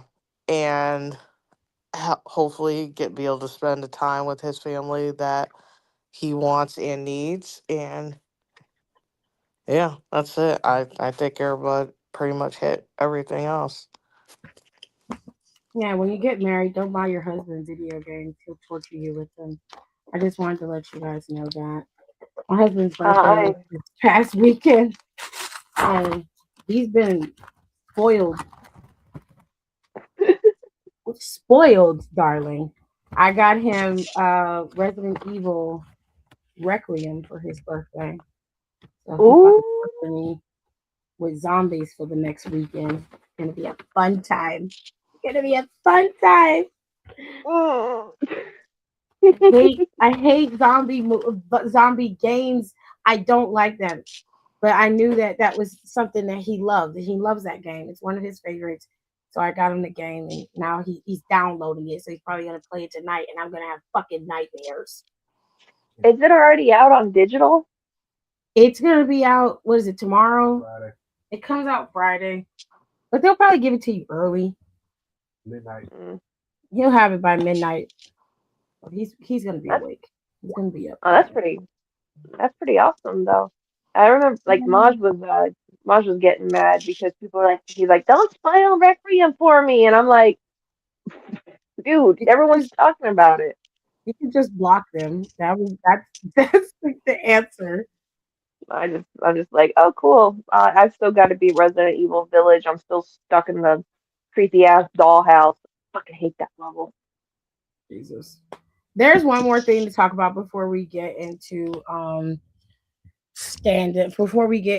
Elimination Chambers. NXT is moving out of WrestleMania. They're no longer going to partner with Mania for their PLE. So their big PLE of the year is going to happen on April 4th.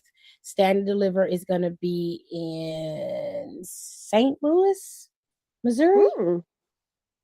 Nicole, are they going to be in St. Louis for Stand and Deliver? Yeah, St. Louis. Okay. They're going to be in St. Louis for Stand and Deliver. And so they look like they're going to be leading to booking towards Stand and Deliver from here on out after Vengeance is over with. So there's that. And like always, the PLE is Saturday. Elimination Chamber is Saturday. So we're going to give our predictions. We're going to start off with the women's match, Intercontinental title match. Nicole, you go first, Alexis, and then I'll round it out. Oh, that lady's or that man's wife is going to win. Which one? Oh, The one with the red hair. Okay. yeah. Oh shit, I forgot that it's two of them with that name. That's why I don't like them feuding. They have the same name to me. Oh Jesus. Them bitches got the same names. It's true. That's not my fault. That's their fault. Don't get mad at me. Damn, Don, you got a copyright strike on Big O for AEW. I told you. They AEW AEW real don't play tight with them. the streaming. They don't play that shit. Oh, Brandy says she don't really care who win this match. I think Becky's gonna retain. They probably gonna hold off to give this to AJ until Mania, which they could have just waited until Mania. They didn't have to do this. But sure. No, but why not? Sure, whatever. I hate it though. Do we all agree Becky's gonna retain this championship at Elimination Chamber? I just don't care. Damn. I told you last week I don't give a shit about this one because I'm just like whatever. You did. You did. Fair enough. World Heavyweight title is on the line. CM Punk is facing off against Finn Balor. This seems like a no-brainer, but Nicole, Alexis, we have to give a prediction just to be fair. As much as I want Finn to win, actually, I'm saying this is the one that something weird goes down in. Like it's a double disqualification, and that they're gonna run this match back. I don't. Just something tells me like this is the match that's gonna get a little screwy. Yeah, like Dominic screws Finn out of this title, which that would be interesting. Yeah. And then boom, you just set up an Intercontinental title. Because listen, if Dominic Mysterio's not defending them damn titles, they need to take it off of him. I think Dom being AAA champion actually works for him. Yeah. That works for him. But I do think that as IC champion, it's a bit stifling when he's not defending it. And given the fact that he was injured for a while, I don't think Finn should go back after the Intercontinental Championship. That's just me.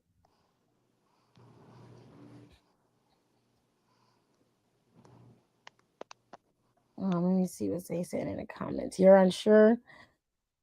Personally, I think CM Punk is gonna retain this title. Don said, all I know is I could do WWE content, but I'm gonna try TNA tomorrow. Well, WWE is a little bit more lenient. AEW is not. That's why I don't do AEW content. Not the match is pointless. I don't think it's pointless. I think this match is to reset Finn Balor. It's to reset him. They're put him back on factory settings. Yeah. And take him out of pants and put him back in them damn trunks. I don't know if he gonna go back to trunks. But I wouldn't mind it. I wouldn't mind it. It's a crime against nature. All right, so we're gonna go into the matches that actually do have some longevity or some matter. These matches will determine what will happen going into WrestleMania on April 18th and 19th. So let's start off with the women. You have 6 women going into this match. 3 of them have great potential to give Jade Cargill a good run for her money. One of them is going to give her the star power she needs to give her the run for her money. And the other 2, while I love one of them, they're not going to give Jade Cargill much other than what she's already gotten. So we have 6 women here. Fuck ass Kiana, Asuka, Big Back Raquel, Alexa, Rhea, and punk ass Tiffany. Now, look, Tiffany Stratton is out, in my opinion. Okay, I don't want that bitch anywhere near that championship. Please spare us. Why is fuck ass Kiana in here again? I actually don't mind the fact that she's there. I Yeah, just she's been wish wrestling. She's been wrestling good now. I just wish they would have given Lash the same opportunity they're giving Kiana. Look, That's all. until she gets the real Marc Jacobs bag, she's always gonna be fuck ass Kiana. Okay. I don't like Marc Jacobs. I No, like Marc Jacobs bags, but they expensive. Shit, I just want her to get a decent bag that ain't bejeweled on the side of it. I got my laptop bag / purse off of Amazon for $45, and that shit looks designer. I'm just No. saying. Not you pick Kiana. Girl, fuck you. Ugh. I'm still going with Raquel. I think something's gonna go down. Rhea doesn't need to win this. Alexa doesn't need to win this. I think Kiana's gonna get pinned first. I think it's gonna come down to Asuka and Raquel. I will be shocked if they give it to Asuka, but storyline wise,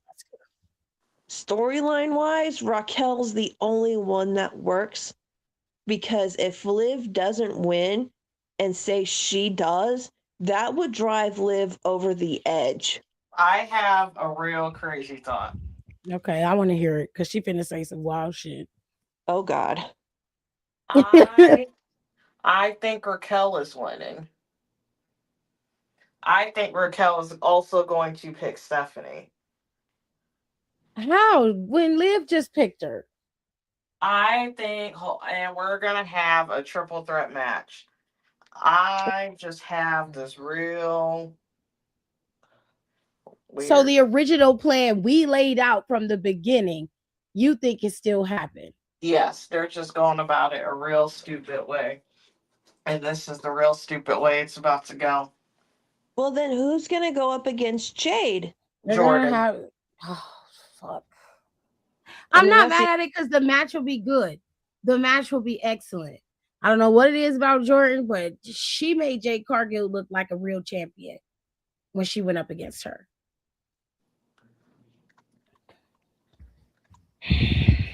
Gotta do something, because it's getting hard defending Jade Cargill on these streets, and we know it's not because of her, it's because of booking. But it's like the incels don't listen. I mean, I wouldn't mind Raquel going after Jade Cargill, though. I wouldn't mind that. I mean, it would work, because if Liv can't beat Stephanie by herself, and Raquel in some weird way beats Jade clean without any help from Liv or Roxanne, that would drive Liv into pure unhinged mode. Oh, Jeffers said they see Charlotte versus Jade at Mania. Or that. I don't have a problem with that, but I'm like, can we use someone new? How are you gonna get there?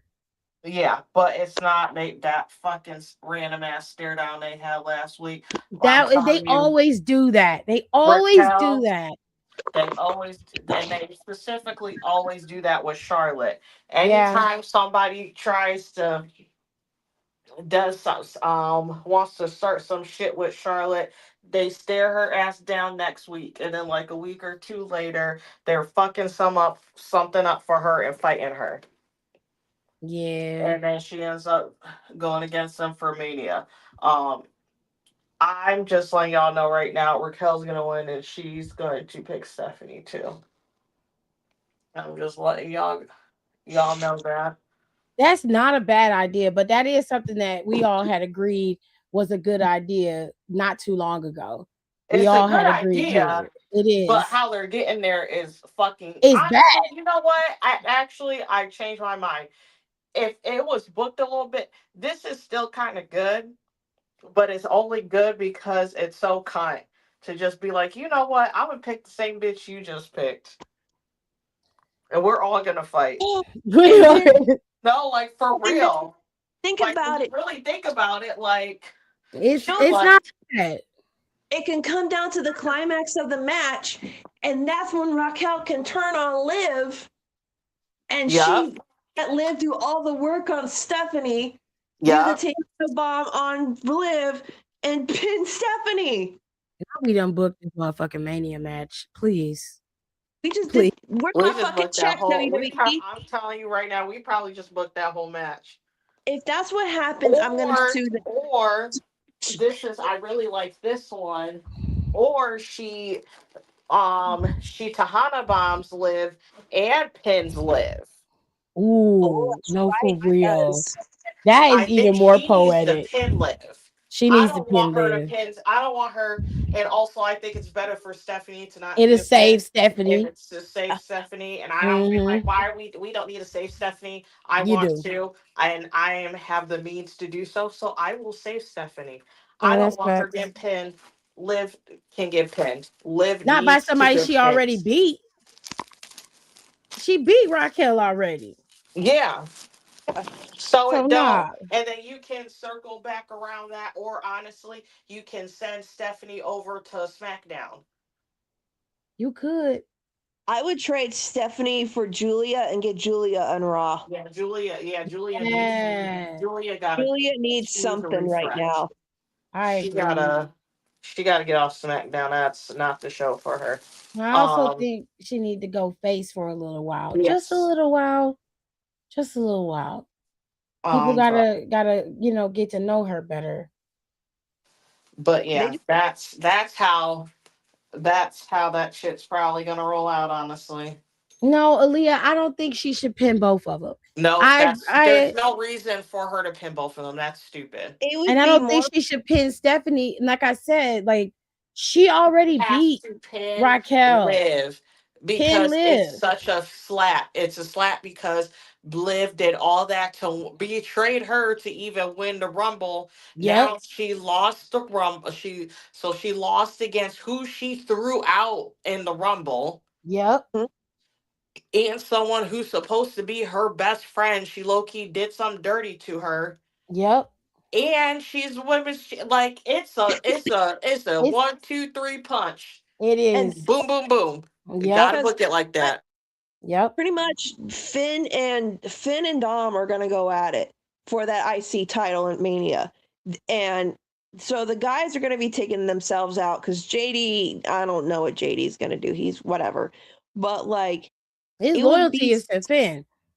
It would be so poetic for Liv to think she's so high on the hog again, only to get betrayed again and go back to square zero and have to start all over again. Oh, that would be such poetic justice. And then you got, she'll come back and be like, oh, I thought we were sisters, right? Like sisters. And it's okay for me to be champ because, we're sisters. Roxanne got to come back, pick a side. Oh, you know what? You have Dom being so selfish and central focused on himself that he don't see what's going on around him, and all he gonna be like, well, I got a match, I got stuff I gotta do, leave Liv to the wayside, and she'll be right back where she started by herself. And then Liv will probably cost Dom that title because she'll be like, why is it so more blah, blah, blah. She'll do that thing where it's like the whole, why are you not paying attention to me? I got a big match too, blah, blah. Like she'll do something like that. Here's what we need to watch. If Raquel wins, and I have a very strong feeling she's going to win, we need to watch between after that Raw after Elimination Chamber all the way up to WrestleMania Eve. And we need to watch how her body language and how she acts, like in her character, because, this isn't Raquel as a real person, but her as her character, we need to watch her body language, how she talks to Liv, the tone that she uses, all that kind of shit. Because that's when you'll be able to be like, oh, this bitch is betraying her. I don't think that Raquel needs to be the new de facto leader of Street Trash. I think she needs to be the reason why they split apart. This needs to be the reason why they begin to implode. Where it's time. We're done. We are done with this. You've got Roxanne pigeonholed in here. She could be going after that mid-card championship, really giving it the prestige it needs to be elevated. You can have Roxanne AJ at Mania. we're gonna get Becky Lynch and AJ Lee at Mania. That's what we're getting again. Yeah. I'm 1,000% sure of that. Yeah, that's gonna be at Mania. It's fine. It's whatever. I said that like forever ago. Yeah, So, because originally we I don't thought care about it. that was just gonna be the match, but Yeah. then once they announced that Elimination Chamber was in Chi-Town, we were like, okay, this isn't gonna be just a one-off match. They're gonna do this again. Mhm. All right. All right. Tell 'em- So we've decided collectively that Raquel's going to be the de facto winner of Elimination Chamber. Do you have a backup? Do you have a secondary pick out of the 5? I hate to say it, but it's Rhea. Oh Jesus! I'm going with Asuka. I'm gonna pick Bliss. I don't want it to be Rhea. I love Rhea, and I think she would give Jade Cargill a good run for her money. And that's that to me, if I'm thinking marketing, I'm thinking money. Rhea Ripley going to Mania is smart. But it's the dropping oversaturation. dropping the titles to Lash and Nia, only for them to drop them back to the Bellas.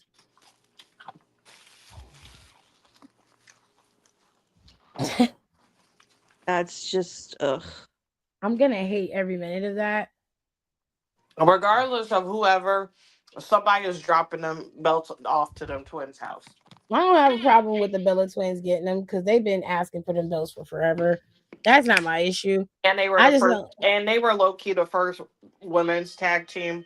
Legit, like full on tag team. Yeah. So I'm not mad about that. I don't care that Rhea and Io would drop them. They need to drop them. We're being honest. Those are 2 of your biggest women's stars. They need to be individuals. I just don't want to see Lash get the title and only have it for a month or so and then have to drop it to them. It's not nothing bad. It'll be Lash's first title, something she's earned, which is great. And this will only happen if the Bellas are going to be perceived as faces, which, given the reaction that Brie got at Royal Rumble, I would imagine that that's how they're going to book them going into Mania. Well, whatever. So Friday, if they drop them tag team titles, that is not a good omen. No. See, this can work long term because we could have it to where Raquel's been plotting this. I agree. And Raquel is the tallest member of Street Trash, so she can whip them all into shape. That I did disagree with. I explained why. This group needs to end. This group needs to end like 2 months ago. They need to end. Agree. Don picked Rachel or Rhea. I think it should be Raquel just for the storytelling of it. And I think Nicole's idea, like the idea of it and how she structured it, to me, is much more interesting and it makes more sense to me. I want to see that. I want to see that. Like that was tea. No, for real. But Jade and Asuka did have a decent match a couple years ago. It just wouldn't make sense to me to do that. That would be a throwaway match to me. And that's no shade to Asuka, but there's nothing there. There's nothing there with them. I wouldn't give it to Asuka. I'm being 1,000% honest. I wouldn't. And I love Asuka down. I just wouldn't. I just can't. Yeah. Not with this. All right, y'all. We on the last legs of the show, I promise. And then I'll let the ladies go and they can go and go to sleep because they got to go to work in the morning. We got the men's elimination chamber.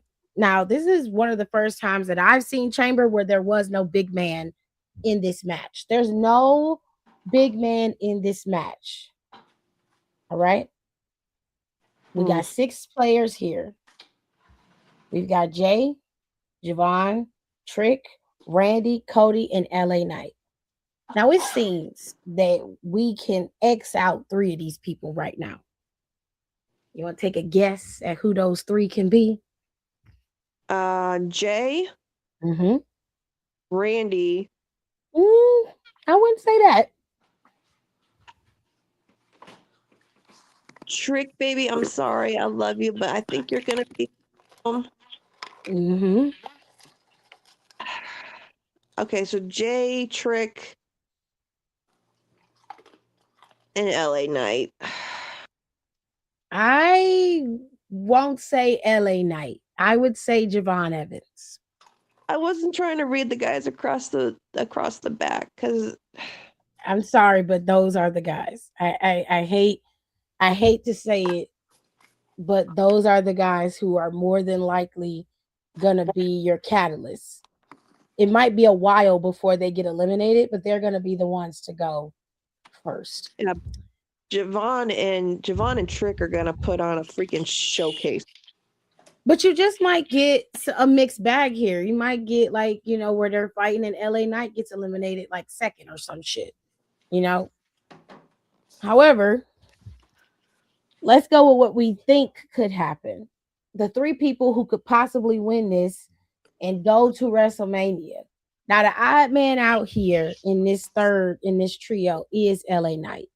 He has nothing going with Drew McIntyre right now. Hasn't been on SmackDown in a while. So it would not make sense for LA to be in the mix with Drew. You would have to start from scratch with him, adding him in. They have their chance because they were trying to build something up with him and people going after. They were having him focus on the vision, and he was getting some people with him to go up against him, but nothing ever gelled because now the vision is completely taken out. Yeah. The chamber starts at 7. Nice one. Sorry, excuse me. Your excuse. Chamber starts at 7 Eastern time. I want to say 6 Chicago time. It starts fairly early considering, so be mindful and aware. They got them in the back for a reason. Well, I wouldn't say that. Kind of mean. I mean, the only two to me that are plausible, and then you have a wild card pick that could disrupt this. Cody and Randall.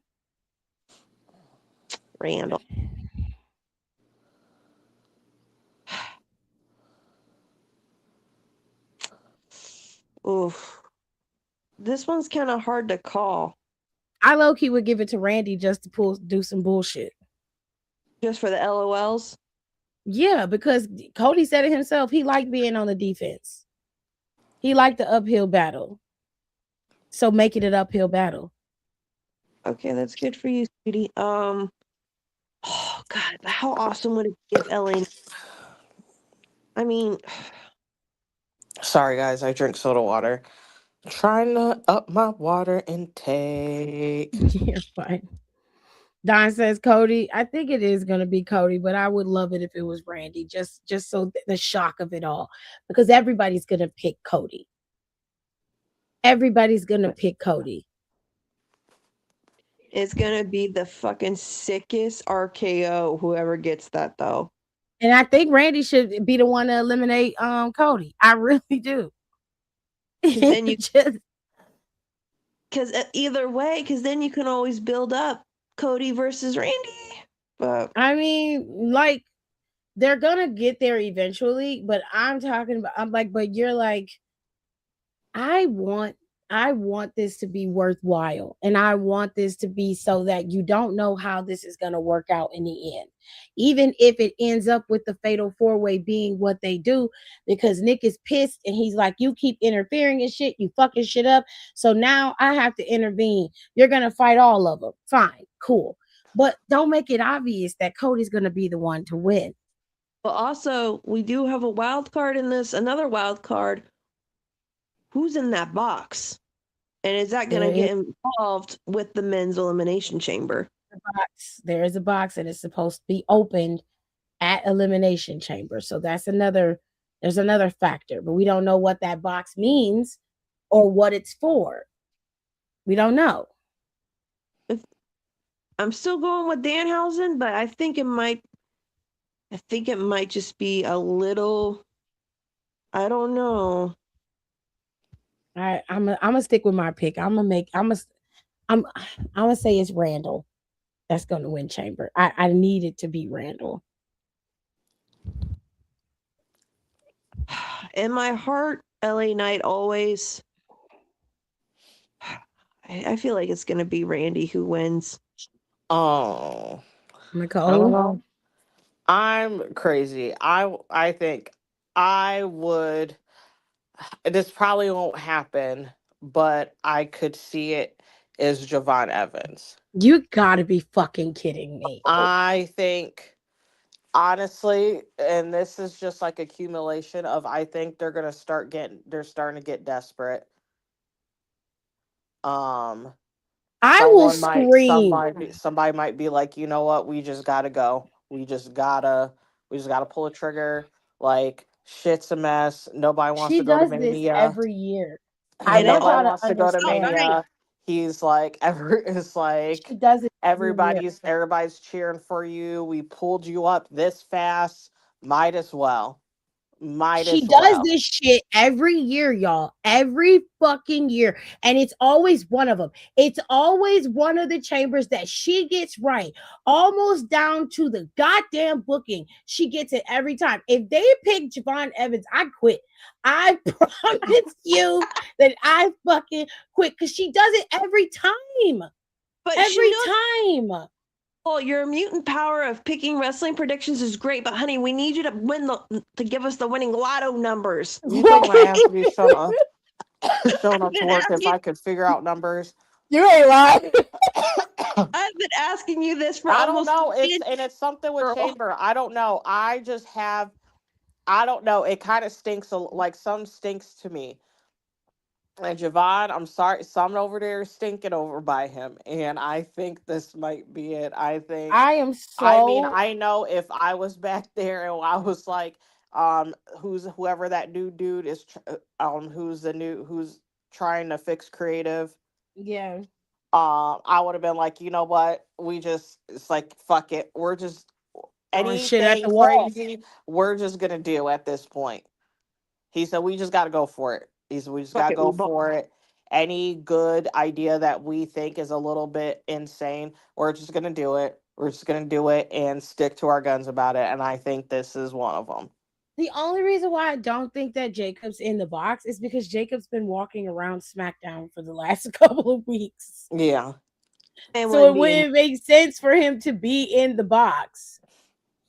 I think it's Danhausen, but oh, actually, guys, hold on. I have something that pertains to this. Does anybody want to know the betting odds? Yeah. What are they? Okay, hold on. I'm trying to get out of this screen. There we go. So the betting odds this is from nodq.com and this is from mybookie.com. And the number one is Danhausen with -200. Right after that is Chris Jericho, -150. Bianca Belair, which this shocks me, plus 250. Pat McAfee plus 400. Saraya plus 600. And Bad Bunny plus 700. So those are your top six of the betting odds. Something which I forgot. I think I've shared you guys this stuff.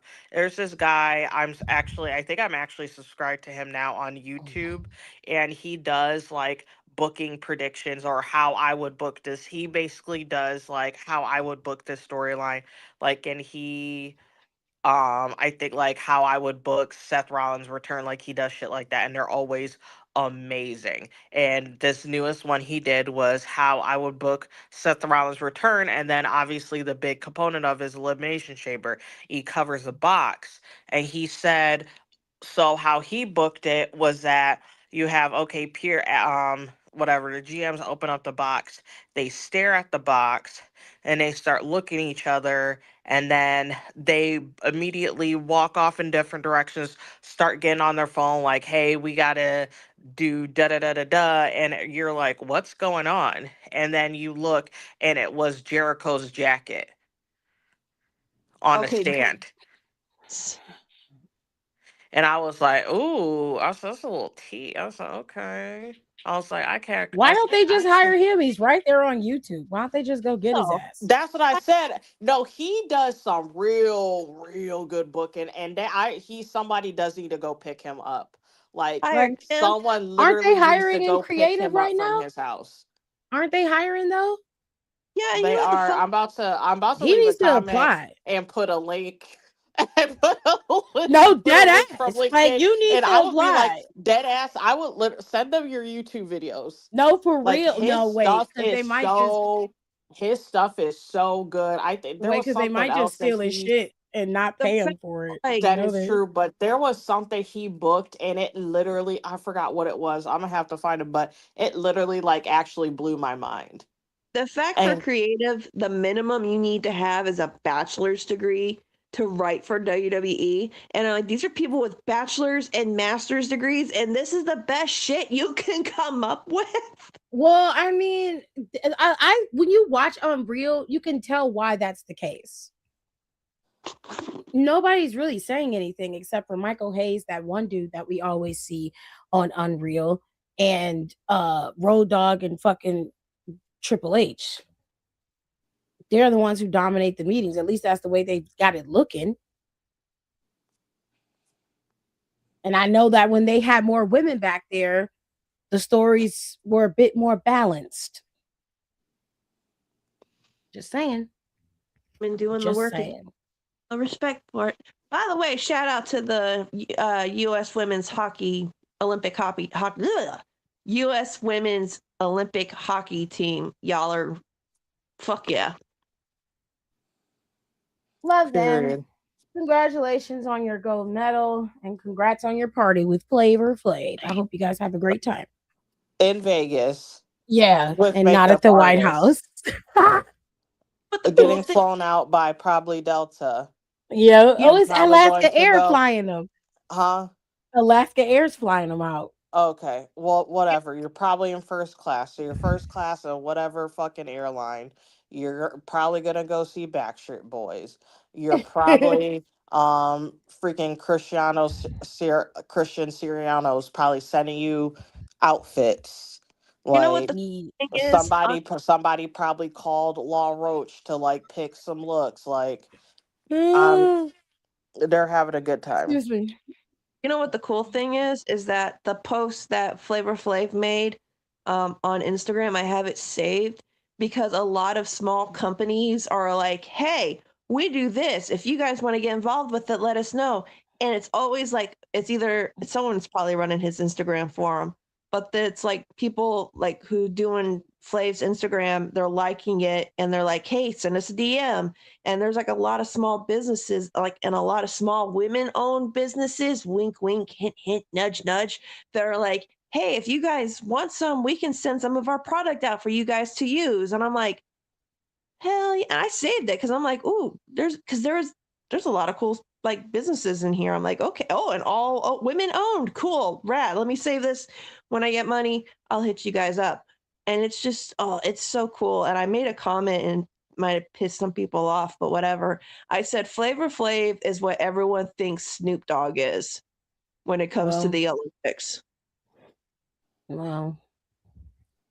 And it's just like, we're just happy that they're able to be celebrated the way that they deserve to be celebrated. And they're going to have a great time. And we ain't going to have no bullshit happening. Everybody's going to enjoy their time. And that's the way it should be. You should be celebrated for having a major accomplishment that you worked your whole life for. With that being said, ladies and gentlemen, we have given you our predictions. We have talked about wrestling. And now I'm going to let the ladies go and do whatever it is they need to do. Okay. I will finish out the show today. We're going to do SPC chat like we always do. Oh Okay. my gosh. I'm out. They always leave with SPC chat. They always leave. It's that shit's literally it's too wild. much. They always It's leave. not right. They always leave. Them people are not right, and this isn't right. And I feel like we're contributing to some weird sector of society that needs to get put to sleep. Wait, did Go she get work kicked for out? Data. What the fuck?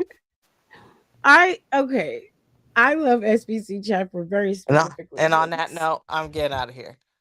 And not For y'all. specific reasons, because it makes you feel better about your life. I don't have to worry about it. I'm not the one that's doing it. Okay, it's them. All right, I don't have to worry about that shit. They do. So, ladies and gentlemen, you've heard the predictions. You know where we stand. Yes. Let's get into this chat. The girls are gone. Shout out to my homegirls.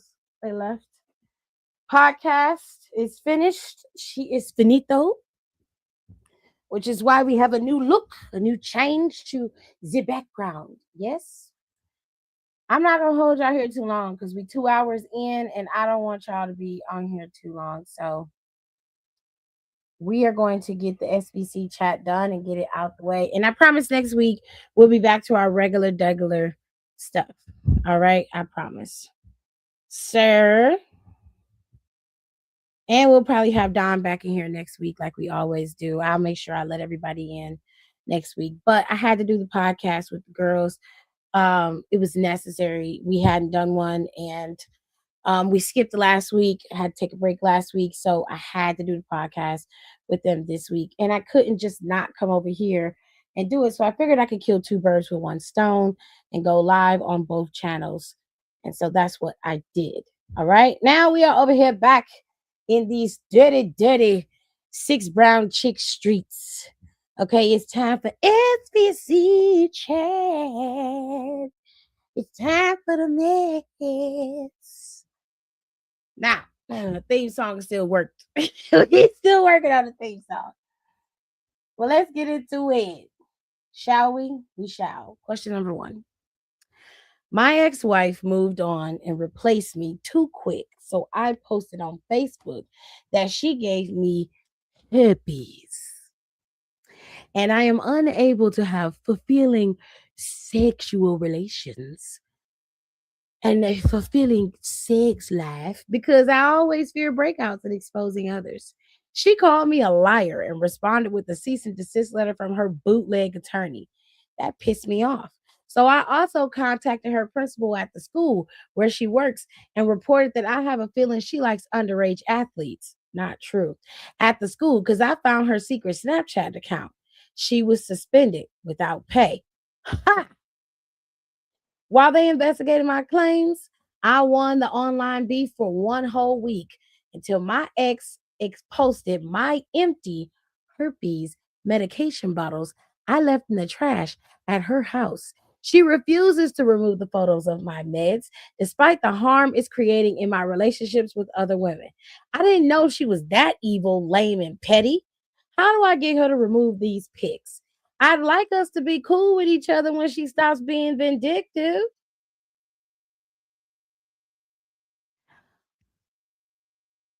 You bald-headed demon. You got this woman about to be fired from her job. You are accusing her of giving you herpes. And then you get mad because she posted your herpes medication in her trash. Now she's evil, lame, and petty and vindictive. You literally got this lady put on suspension from her job for lying on her about inappropriateness with children.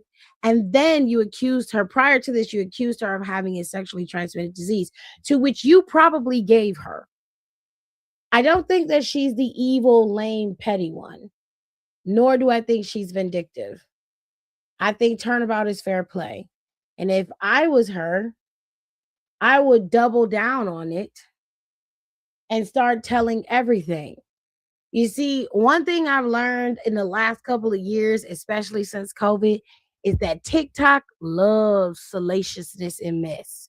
It loves a little messy story that can pick up the algorithm and run, girl, run. So if I was sis, I would be on TikTok telling my who the fuck did I marry story and telling everybody your business. I'm talking about laying all your shit bare. But that's just me. That's just me.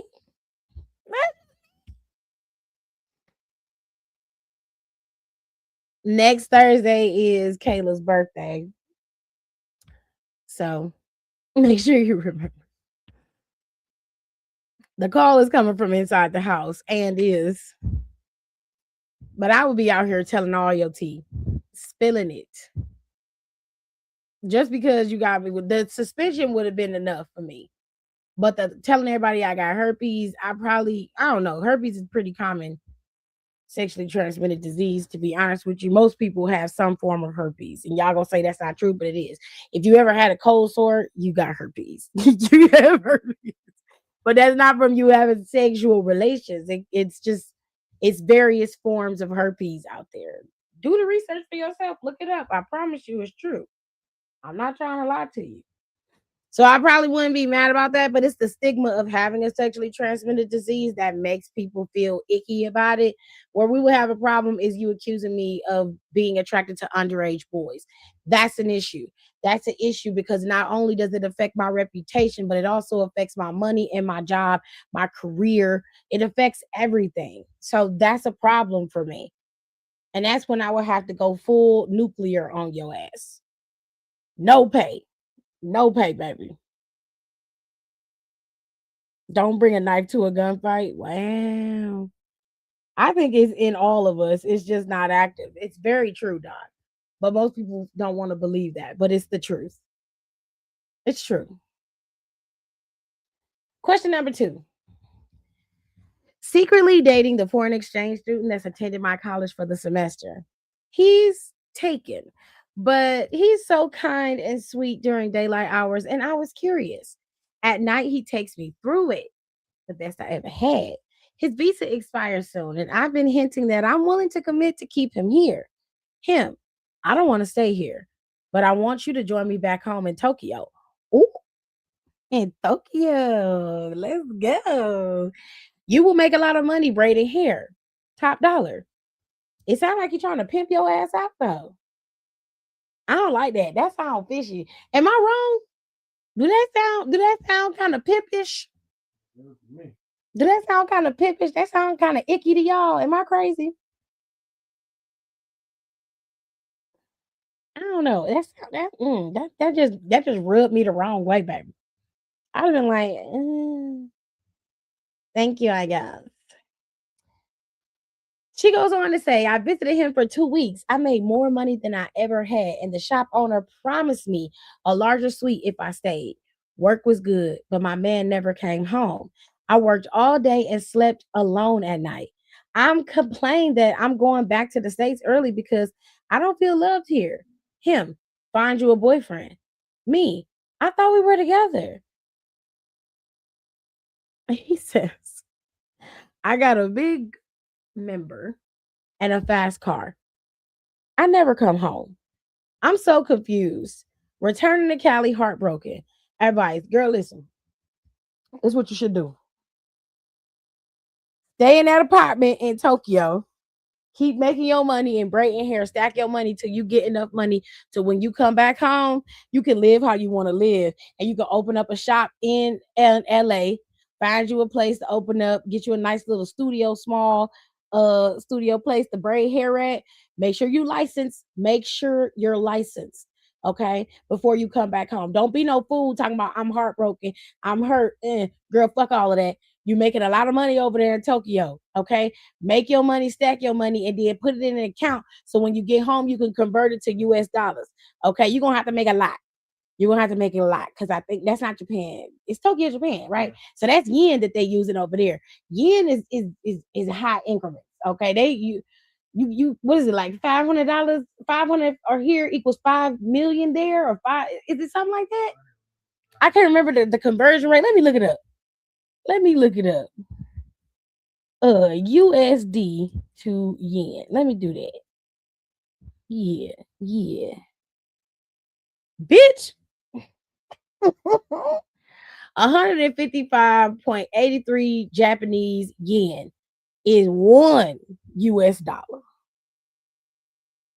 So let's see what $100,000 is like in Japanese yen.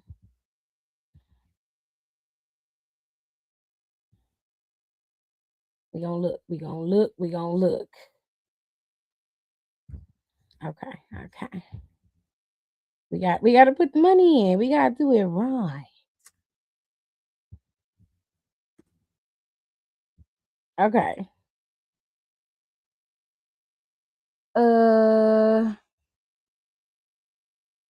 Let's see. Comma. So in Japanese yen, $100,000 in US money in Japanese yen is $15 million. It's 15 million yen. Let me show y'all because I gotta make sure y'all see what I'm seeing. So if you put in the work to make the kind of money you want to make over in Japan and you convert it to US money, you can have enough money to live your life how you want to. Okay. So if you make $100,000 in US money, in Japanese yen, it'll be 15 million. So you can make decent money over there and then have it sitting in an account that you can access when you get home. See, I'm more of a smart bitch. You're not gonna have me over there and I can't, you know what I'm saying? I get home and I gotta start all over. Hell no. You get your shit together. Stay there, make the money. Don see it. Keep your ass there, make the money. Fuck him. He don't mean nothing. He got you there. He told you can make good money there. You got there. Cool. We making decent money. We on the road. Bitch, make the money. Put the money up. Stack it. You don't have to make a lot of money to live in Japan. You already know that. You live in there. You can enjoy your life and have a good time. Then when you're ready to go back, you can prep. You got time to learn your craft, or you can at least get your ass in school to get the credentials so you can do cosmetology. Go find your damn studio suite so you can start booking. Set up your Instagram. Okay, you can already have your Instagram set up for your Japanese clients. You can then convert it over to English so you can have your American clients. And if you got real good clients and they coming over to the States, you got an instant client coming from Japan, baby. You see what I'm saying? Like, you got to be smarter than this. You got to be smarter than this. What turned out to be something that you thought was gonna be your saving grace cannot be your blessing too, bitch. Stop worrying about whether this man gonna be there or not. Fuck him. Okay, he said he everybody man. Cool. You done had it. You know what it's like. You don't need it no more. Go find you another one. If they made him, they can make somebody else. Go fuck his brother. Or go fuck his daddy. He made him. I'm just saying. Stop crying. Get it together. We don't have time for this. Okay, we don't. He said that's somebody else, man. It's not like it's everybody, man, child. Anyways, question number 3. We married on my birthday. I didn't have a huge wedding. I didn't have the money to do that. I honestly only wanted my man. I proposed, just the two of us, bitch. What? Absolutely the fuck not. Proposing to a man. How dare you? That's the one thing that I feel like should never go out of style. Proposing to a goddamn man. Ugh. I hate it. Not the brother or the dad. Go fuck him. Go fuck the brother. Now, see, she might not like women. So that's why I said go after the brother or the father. You know what I'm saying? That's why I said go after them. It's just gross. Out here proposing to a man. Ugh. Ew, how dare you? Anyway, he said yes. Of course he did, because he's a pussy asshole. Anyway, we went to the courthouse with my mother. No one from his side joined us because y'all not, never mind. And we got married. Here's the thing. I posted our wedding photo and my husband immediately called me and said, delete that shit. See? You're not his wife, bitch. He already married to somebody else. Or he got another hoe. I refused. I thought we agreed to a courthouse wedding to save money, but now I think he wanted a secret wedding because he has other females. I refused to remove the post. He left work early and came home to tell me face to face, delete that shit or I'm out. I told him to pack his shit because I'm not taking the post down. My husband moved out. I waited to see if he was going to post someone else, but he didn't. He said he prefers to keep things private. And if I can't respect that, we can't be together. I thought we would make up, but he filed to annul the marriage. Part of me feels that I dodged a bullet because annulling our marriage over a Facebook pic of us is crazy. But another part of me feels that I should have respected his request and removed the pic. At least then I would still have a husband. Now I'm divorced and embarrassed. P.S. I kept the pic up for 3 months after he left. A female entered my DMs and asked me to remove the pic because they're dating now and it's weird. Y'all ain't married. Why you being weird? He lives with me now. I refused to remove our pic because it was a special day for me and we may reunite. Am I wrong? I think you crazy. If you believe that the reason why he wanted you to keep your picture off of social media was because he has other females, then you know full well, and you've probably always known that he was never really your man. And because you proposed to him, that's the part that's pissing me off. If he wanted to, he will. If he wanted to, he will. If he wanted to, he will. There was no reason for you to get down on one knee and propose to this man while y'all are together, and then y'all get married, and he does not want to share you with the world. If he don't love you in private, if he don't love you in public, he damn sure don't love you in private. I don't understand why you are wrapping yourself up in this man so much. Why you're sitting here biding your time. You need to be sticking with the part of you that feels like you dodged a bullet because sis, you did. The other woman is sitting up here bragging, talking about you're weird for keeping this picture up. He lives with me now. Girl, it ain't been that fucking long since he was living with you. Let it go. I delete the pic. Matter of fact, you know what? Leave it up or repost it. Put the picture up and put Casper the Ghost over his face and say this is who you married since the marriage is annulled, and see how that work out. And then when people start asking questions, you tell them this nigga was being weird, told me to take the picture down because he had another bitch waiting in the wings that he wanted to. He was whining and dying and he wanted to keep. Be honest, be real about it. Stop letting these little stupid hoes come in your DMs acting like they won a prize. If you got to share a nigga, or if you gotta go and get a nigga that ain't got shit, ain't never gonna be shit, and come from shit, then you didn't win nothing but shit. Okay, that's what you got. A big pile of shit that's 250 pounds and sleeps on your couch and eats Doritos and plays PlayStation all day and works for Amazon on occasion. But he ain't got no license. So he can't drive the cars.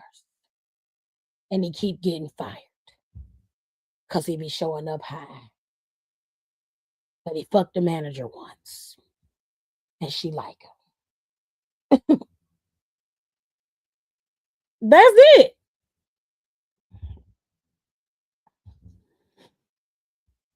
Girl, just a mess. Facts, Donnie, a seasonal worker. He worked for the holidays. That's when he be posting the new Jordan pics, Jared. You know, the ones where they be looking down at their feet and their feet be spread out on opposites. And they always got on them same ripped up jeans, and they always be right in the crevice of their thighs where it dip at. And then they got on a belt. The belt be holding up the crevice of the belt be holding their jeans up just below their ass, and all you can see is dirty fucking boxers. It be them types of niggas.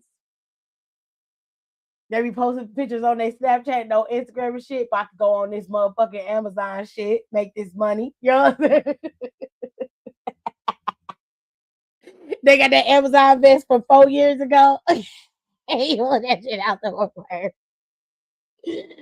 Man, stop.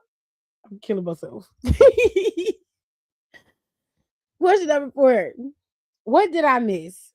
How is it that my 19-year-old daughter, who failed out of her first year of college and returned home, is pregnant by my 43-year-old fiance? I'm sorry. What? Back it up. Back it up. Rewind and motherfucking freeze. What do you mean she's pregnant by your 43-year-old fiance, ma'am? Yes, how did you miss it? How did you miss that? What the fuck?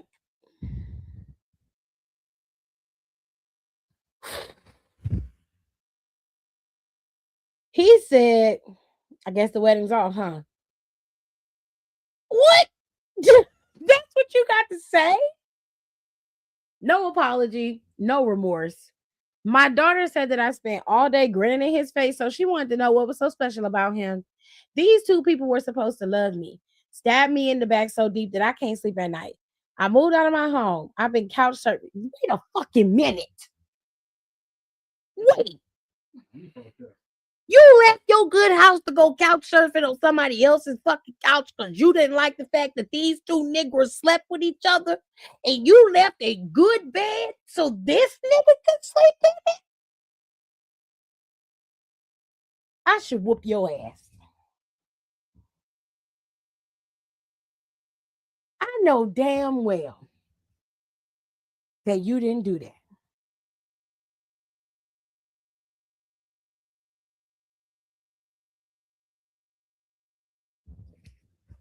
I know damn well you did not leave a perfectly good house and bed because these two make you sad and angry. So kill them.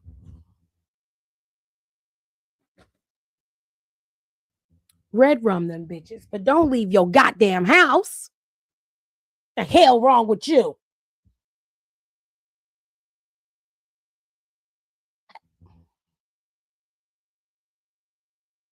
I'm so fucking angry. I'm so mad.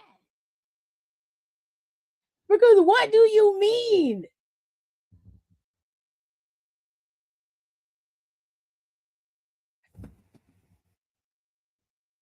What do you mean?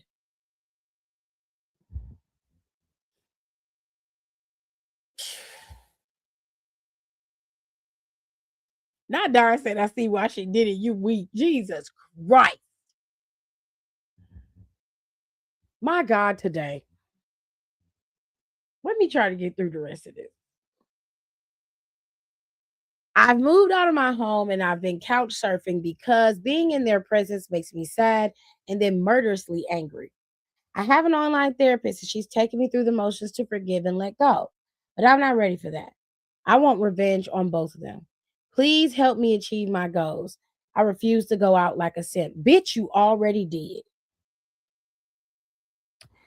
First, your daughter did this not because she wanted to be with your man, but she did it because you have not been a mother to her the way that you should have. She intentionally went after this man because you give all your attention to this man. It gives, I'm a pick me, and when my man is around, my man, and my child, it comes second. It gives, my mother's never there for me. All she cares about is this fucking man. This is a child making childish moves to get you to see her. And you see her. This grown man, however, is the problem. Now, I ain't absolving the 19-year-old of her decisions because what she did was wrong. But this grown man should have known better, and he should not have done this. He did not only destroy his relationship with you, but he has also destroyed the relationship you had with your child. How little that relationship was. He has now severed it. Majority of the blame belongs on this grown man who went after this 19-year-old or let her come after him. Now, one thing about it and two things for sure. She's 19, which does not absolve her of bad behavior. But you can obviously tell that this girl is not happy with the way that her mother behaves with her. She feels secondary. She feels like she's never chosen. So she made sure this time that you see her. You're going to have to forgive your daughter. You're going to have to go do some counseling with your baby and work things out with your child. First of all, you need to kick that motherfucker out your house. I don't know why the fuck you would leave a house that you paid for, that belongs to you, and let this nigga stay there because you didn't say you kicked him out. You said you leave because it makes you sad and you murderously angry being there around them in their presence. Now, listen. Your daughter made a decision, so she need to live with it. She wouldn't be living in my house. I would try to work on my relationship with her, but she's not gonna live here with me, having gotten pregnant by my husband, and I gotta help take care of her baby. The fuck not. You gonna get the fuck out. And that man you with, if he slept with her when she was 19, I guarantee you he was looking at her when she was 17 and 18. I promise you that. I promise you that. You need to be more concerned with why you would rather. Why you so concerned with them being with each other, and why you're not trying to figure out and understand what's happening with your child? What did you miss? It sounded to me like you missed having a fully functioning relationship with your daughter. It sounds like something broke down in y'all communication with each other and y'all understanding of each other to the point where she felt the need to go to the extreme to sleep with your husband or fiance, whatever you want to call him. Either way, he gross. Because what the hell?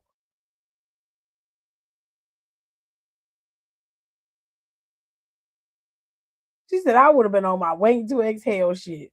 Child. I ain't ever seen or heard no shit like this before in my life.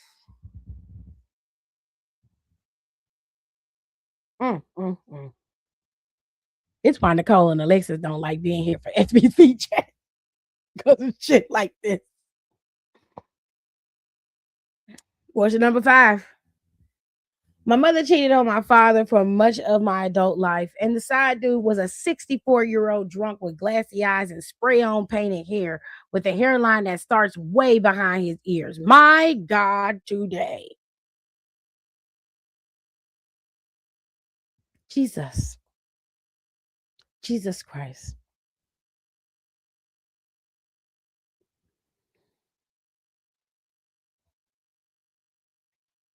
My father knew about this man. He's my mom's high school sweetheart. And when my dad passed away from colon cancer, he left everything to me. Uh-oh. Thus, my mom lives in my house. The week after my father's funeral, my mom brought her side dude to our home. She says she's finally single after having 4 kids by 3 women. He's finally single after having 4 kids by 3 women. I told my mother that I don't want her side dude in my house. I feel it's disrespectful to my father's memory. My mother and her side dude have threatened to delete me if I don't allow him to move in with us. I really don't know what to do. You don't know what the fuck to do? Thank you. You don't know what the fuck to do? I can't put my mother on the street. Yes, the fuck you can. Yes, you can. He tried to kill you. I can't have her man living here either. Advice. Girl, if you don't set her up on some Gone Girl shit and get that bitch out your house, I'll tell you what to do. You tell her Beijing King can move in. And then you disappear. You take all the money out the account. You put, if he left you $1 million, you put $100,000 of it in Homeboy's account, but you got to make it look like he transferred it from your account to his. You got to make it look like he been siphoning that money off of your account in little tiny increments. And then you disappear. And then all of a sudden, a big lump sum transfers to his account. Then the police gonna be on his ass. Okay? But you got to set him up. You got to set him up right. Now, if you don't want to do all that, call the goddamn police. Get this on evidence. Get your house. You got to be smart. You got to be smart now. You got to get your house decked out in cameras, inside and out. So the moment that you're not there, they get to talking shit about you. You can hear it and you can record it. You need evidence. You need evidence that they saying this shit and that they're threatening your life. Now, the police can get you a restraining order and remove her from the premises because this is called domestic. She is threatening your life. That's domestic violence. She trying to kill you. Get that hoe out of there. Get that hoe out of there. Call the police before this man comes to your door. Tell them you do not want this man at your house. She is trying to bring this man in here. He has no bills coming to your house. He has nothing. Make sure you double check he don't have nothing coming to your house to prove residence. And then the police will remove him from the premises because he's technically trespassing. Okay. Then when your mama get up and go to work or whatever, you pack her shit, you put her shit outside, and you make sure you give her a 30-day eviction notice before that, because she got to go. You got to do it right. You either set her man up and send his ass to prison, or you're gonna have to go through the proper channels and shit to get rid of these motherfuckers. Cause ain't no way. Ain't no goddamn way. Okay, this woman done said, we'll kill you. We'll kill you if you don't let us stay there. You go sleep at night, knowing that these two old birds is trying to kill you. Girl, if you don't put some goddamn arson in their damn food and kill them, you kill them both. That's the answer. Kill them. Kill them. Kill them both. She said he put it behind the ears, child.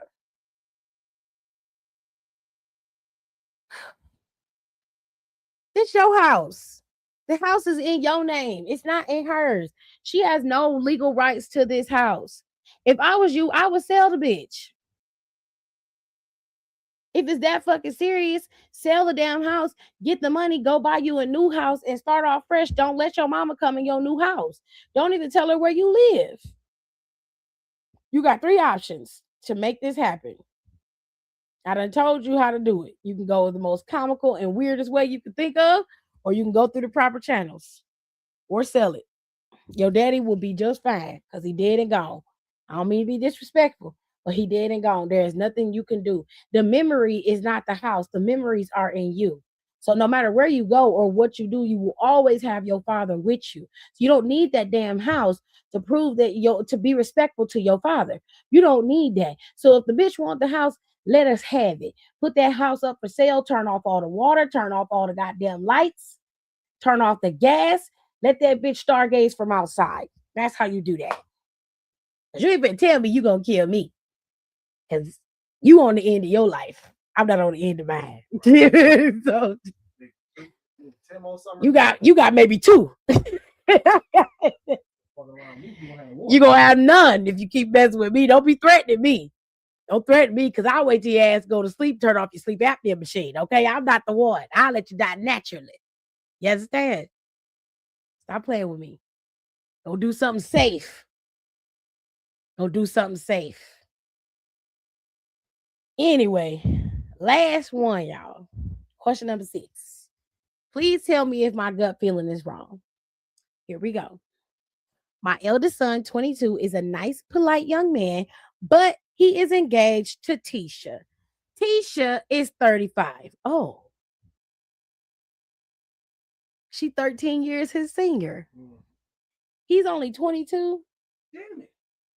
I don't like that. I don't like that at all. Lived a fast life and now wants my slow white son. Oh, Lord. Now he white and she black. I thought he was nice and polite. Now he's slow and white. Lady, you don't love your baby at all. And now finds my slow white son to take care of her, since her looks are fading and her BBL is flabby and out of style. Ooh. Now she got a flabby BBL. Tisha doesn't like me because I've told my son to use common sense before marrying a woman like her. At least 3 other men in our family openly want her, but my son is the only one with a decent job, so she's sticking with him like glue. We live in Colorado. There are plenty of nice girls my son can date and marry. Why he went across town to fall in love with Tisha is beyond me. This is giving racist. It's giving racist. He will have nothing but problems. She'll take his money and ruin his credit. But all he sees is her wiggly hip hop ass stuffed in those cheap, tight skirts. And I want better for him. I want my son to be happy. But Tisha is the wrong woman. And it has nothing to do with her race. Is this a phase that some white boys experience? Or should I worry that Tisha will be around for the long haul? Tisha put a spell on my son, and I want to know how to break it. Now, it sounds racist. This sounds racist. I will say that Tisha being 35, dating a 22-year-old and possibly marrying him is a bit odd. It's a bit odd, but she's not really saying that Tisha did anything other than date this 22-year-old boy. And then she says that there are other men in her family that openly want Tisha. And I'm trying to understand how that's Tisha's fault. I'm trying to understand how that rests squarely on Tisha. Now, if you don't like the way her body shaped and all of that stuff, that's a totally different thing. But that really shouldn't be your concern because it's not your body. But it just gives, my son is a nice, white, polite boy, and this is a ghetto black bitch, and I don't want that ghetto black bitch with my son. That's what it gives. Well, let me tell you something. You think your son is slow, so he obviously isn't the cream of the crop either. But if things don't work out, which I don't think they will, he's 22 years old, she's 35. She's in a completely different place in her life, and he isn't. He loves her, obviously, but he isn't mature enough to be with a woman who's 35 years old, and he's 22. Also, Tisha's going to have a hard time getting pregnant, and he probably wants to have kids. And with her being older, getting pregnant or having a baby at that older age can be quite dangerous for her. And it can be something that most women don't want to go through, unless he doesn't want to have kids and they've made the decision to not have kids, and that's a issue that they don't have to worry about. Personally, I would just support your son. I think that eventually he'll come to his senses and leave her alone. But for you to go on this tangent about her looks and you're using very stereotypical language, it makes me believe it has more to do with the fact that she was black and she, from what you say, comes from the other side of the tracks in terms of her being in the ghetto. I generally believe that it has more to do with her being a black woman and than it does with her having to be having an ill-shapen BBL, because I've seen a whole bunch of white bitches with bad BBLs and are dating younger men and look gross. And I've never seen women describe them in this manner. But go off, queen. Knowing you probably shaped like a box of potatoes, but whatever makes you happy. Whatever makes you happy, you little minion. The advice I would give you is to mind your business. Your son is 22 years old. He's going to make his own decisions, whether this good, bad, or indifferent. It's up to him. It is his life to fail. It's his life to make great. It is his life to be content with. It is not up to you to decide who he wants to be with and who he loves. That is something for him to decide. And he also has to come to his senses when he feels like it. What you should be doing as his mother is supporting him. No matter how much you hate the decision of him being with this woman or not, you should support him through it. Eventually, like I said, he'll come to his senses and figure out that this isn't the right woman for him. Even though he may love her, even though he may think she's attractive, he could find a woman who is attractive that has that same body type that is in his age group.